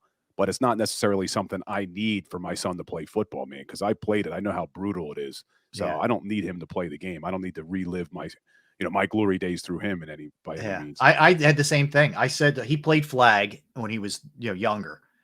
And when it was time to put the pads on, I said, look, I'm not pushing you one way or the other, man. If you want to play, great. If you don't, no problem. Yeah. He didn't want to play. He played soccer. And he played soccer, baseball, and basketball. My son. And that kept him really busy. He played lacrosse too, kept him really busy, but he never had the desire. So I was fine. Yeah. I feel in some ways like I dodged a bullet. I didn't want him getting beat up, in some ways. Bro, I've taken the complete 180, man. So I played football, ice hockey, all these really physical sports. And now that I'm over 40, I'm a big golfer now. Never thought the day would come that I love golf, and I absolutely loved it. I never understood it. I never understood how people could love the sport. Mm-hmm. I'm obsessed with it, man. I just love the fact that it's a constant struggle to try to get better. And it's really like you're battling yourself. There's a great video of Michael Jordan talking to Steph Curry about why he loves the game of golf. And YouTube it if you guys haven't seen it. It's really good. It does. It's like you're challenging yourself. You're not playing against anybody. You're playing against yourself every single shot. keeps me sane. I need that competitive blood's flowing through my veins. I think, you know what I think it is too, and tell me if you feel the same way. And I don't play as much as I would like to, just schedule wise, it's tough, but it's that one or two great shots that you hit and you convince yourself that I'm capable of this. Right. But the problem is the 80 other bad shots that you hit. So what's been a lot of fun for me was, I'm not one of the, weekend golfers who goes out for an excuse to drink beer. Like we do a lot of tournaments out of do you? Oh, so you're pretty serious. So, okay. I mean, I suck. Don't get me wrong. I'm not good, but that's the beauty of a handicap is it levels the playing field. Yeah. So, but being able to play competitive golf, because I can't look, dude, I was playing men's league ice hockey until a couple years ago, and I'm starting to get injured. You're getting in fights on the ice, and the ice times they give the men's league is like 11 o'clock at night, late at night, on a Thursday night. And I'm like, what the hell am I doing? I'm getting in a fight at 1 o'clock in the morning on the ice with a guy in a game that means nothing. Got to work in 6 hours. Yeah. So this is the only thing I have in my life that gives me some competition, man. I hear you. I got to get you over to the pickleball side, man. Dude, I'm in. I play pickleball. So me and my girl, we play. Love. So pickleball. she was a big tennis player, was reluctant to go to pickleball. She must be good. She is. So we just started playing a couple months ago. It's funny you said that. We're signed up for a tournament in February. Yep. Good. And we usually play at the Cherry Hill Racket Club on Tuesday nights. We're there sometimes. Good move. Yeah, that's it, Bill. All right, good man right there. Yeah, it's fun. It's fun. It's funny. The reaction you get from people about pickleball, I find this a lot. I hate pickleball. And I say, oh, really? Do you play? Yeah. No, I said, no, I don't. Have you ever played? No. I said, you hate it though. Well, I just hate it.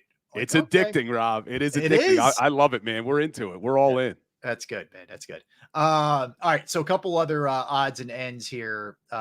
Eagle NFL. We got Xander even checking in, our producer, saying pickleball is awesome. No, he loves it. He's a pickleballer. Oh, good. Nice. I like it. Support here, because I'm swimming upstream a lot of times with pickleball, man. Everybody's taking shots and I'm fighting them off on pickleball. So pickleball's fun. And I'll tell you, it's blowing up too. Oh, it's huge, man. Blowing it really up is. All over the place. That's for sure. All right. So a couple other Eagles odds and ends. We mentioned there's no word yet on Zach Ertz, and I don't really know how to read into that necessarily. The later we get into the week, obviously, wherever he ends up, he's probably not going to be playing.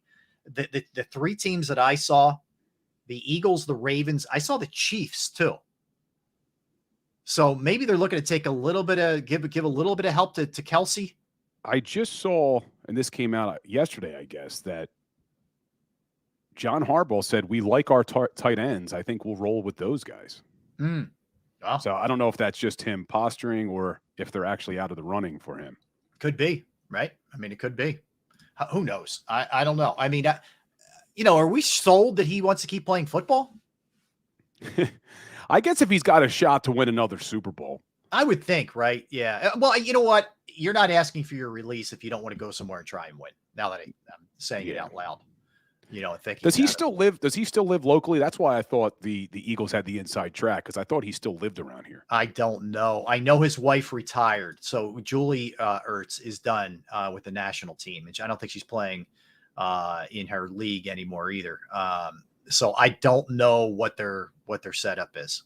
I'm not sure. I know he still has a lot of charities around here that he is a big part of. So maybe that comes into play a little bit. I don't know, exactly how that plays out, but I would say keep your eye on that at least this week. As far as the injuries go, you're not going to see Zach Cunningham. Everybody else pretty much came back, right? Last week, I think. Yeah, I think they're pretty good on the injury front. Obviously no Nakobe Dean. No, he's done for the year. Justin Evans hasn't made his way back yet. Now he had a setback. Yeah, I don't know how much playing time he'll get anyway. And it's unfortunate because Justin Evans, when they signed him in the offseason, I went and really started looking him up, and I'm thinking, man, if it wasn't for injuries, this guy started out his career. They took him in the second round out of Texas A&M. Yeah. Really promising rookie season in Tampa Bay, but he just hasn't been able to stay healthy. He's one of the only guys I've ever seen truck Derrick Henry. If you YouTube that video, Justin Evans, Derrick Henry, when he was at Texas A&M, he absolutely lit up Derrick Henry. So YouTube that video when the show's over. Oh, I didn't see that. Okay. Yeah. I wonder, the sense I got from listening to Sirianni regarding Shaq Leonard was he's going to get some time this week. He'll be on the field to some degree. I'm not going to give you a snap count or any of that, but you're going to see him a little bit, I would think. My guess is, and I have to go back and look at what system they played in Indy, but I'm sure they can do enough to kind of fake it and get him out there a little bit, at least, I would guess. Yeah, I'm expecting him. I'm expecting him to play because you need him. I mean, you need him, and you've now seen them. Two guys they've brought in on that defensive side of the ball. Bradley Roby played right away. Yep. Kevin Byard played right away. So I expect Shaq Leonard to play right away as well. Yeah, I'm in the same boat you're in, but it can't hurt, right? It's hard to have this thing play much worse than what Morrow did and the rest of that crew. And I feel bad. Like, you really, those guys shouldn't even be in those positions. Christian Ellis shouldn't be in the position that he was in. He should be playing special teams. Yeah, he really should rough. be. Thank God we haven't seen Ben Van Sumeren yet at the linebacker position, man. It's crazy how much they've ignored that linebacker position. It really is. But hey, maybe we got lucky. Maybe we got lucky with an all-pro getting released late in the season. Could be. Should be interesting. All right. Want to thank Xander Kraus for producing the program. Appreciate it as always, all of you in the chat, all of you streaming, all of you listening. So Bill and I, you're back, correct? We got you tomorrow, we think? I will be back tomorrow. But before we end, Rob, real quick. So on my other show, I always do a Today in Sports History. Oh, go ahead. And I'm going to share this one with you because it's interesting. Okay. December 5th, 1943 was the day the Steagles dissolved. Yes. So after one season where the Pittsburgh Steelers and Philadelphia Eagles had to join forces because of World War II, they dissolved today in 1943. There's a great chapter in Ray Diddy's Eagles Encyclopedia. I got it right in front of me. I have it right in front of me as well. Yeah, I have it right. It was the textbook for the class that I taught at Temple. The history of sport in Philadelphia, and Ray Didinger's Eagles Encyclopedia was the textbook. Okay. So I can't show it to the camera because I have it's actually sitting on top of it. It's like, I got you. I have it. I have it right here. Yeah, it's a great book. A great read. All right. Appreciate it, Bill. Looking forward to hanging with you tomorrow, man. Appreciate everybody. And again, don't go anywhere. You have the National Football Show with Dan Cilio coming your way. We will see you guys same time tomorrow. Everybody have a great rest of your Tuesday. We will see you then. Thanks for hanging out with us. We are Sports Take.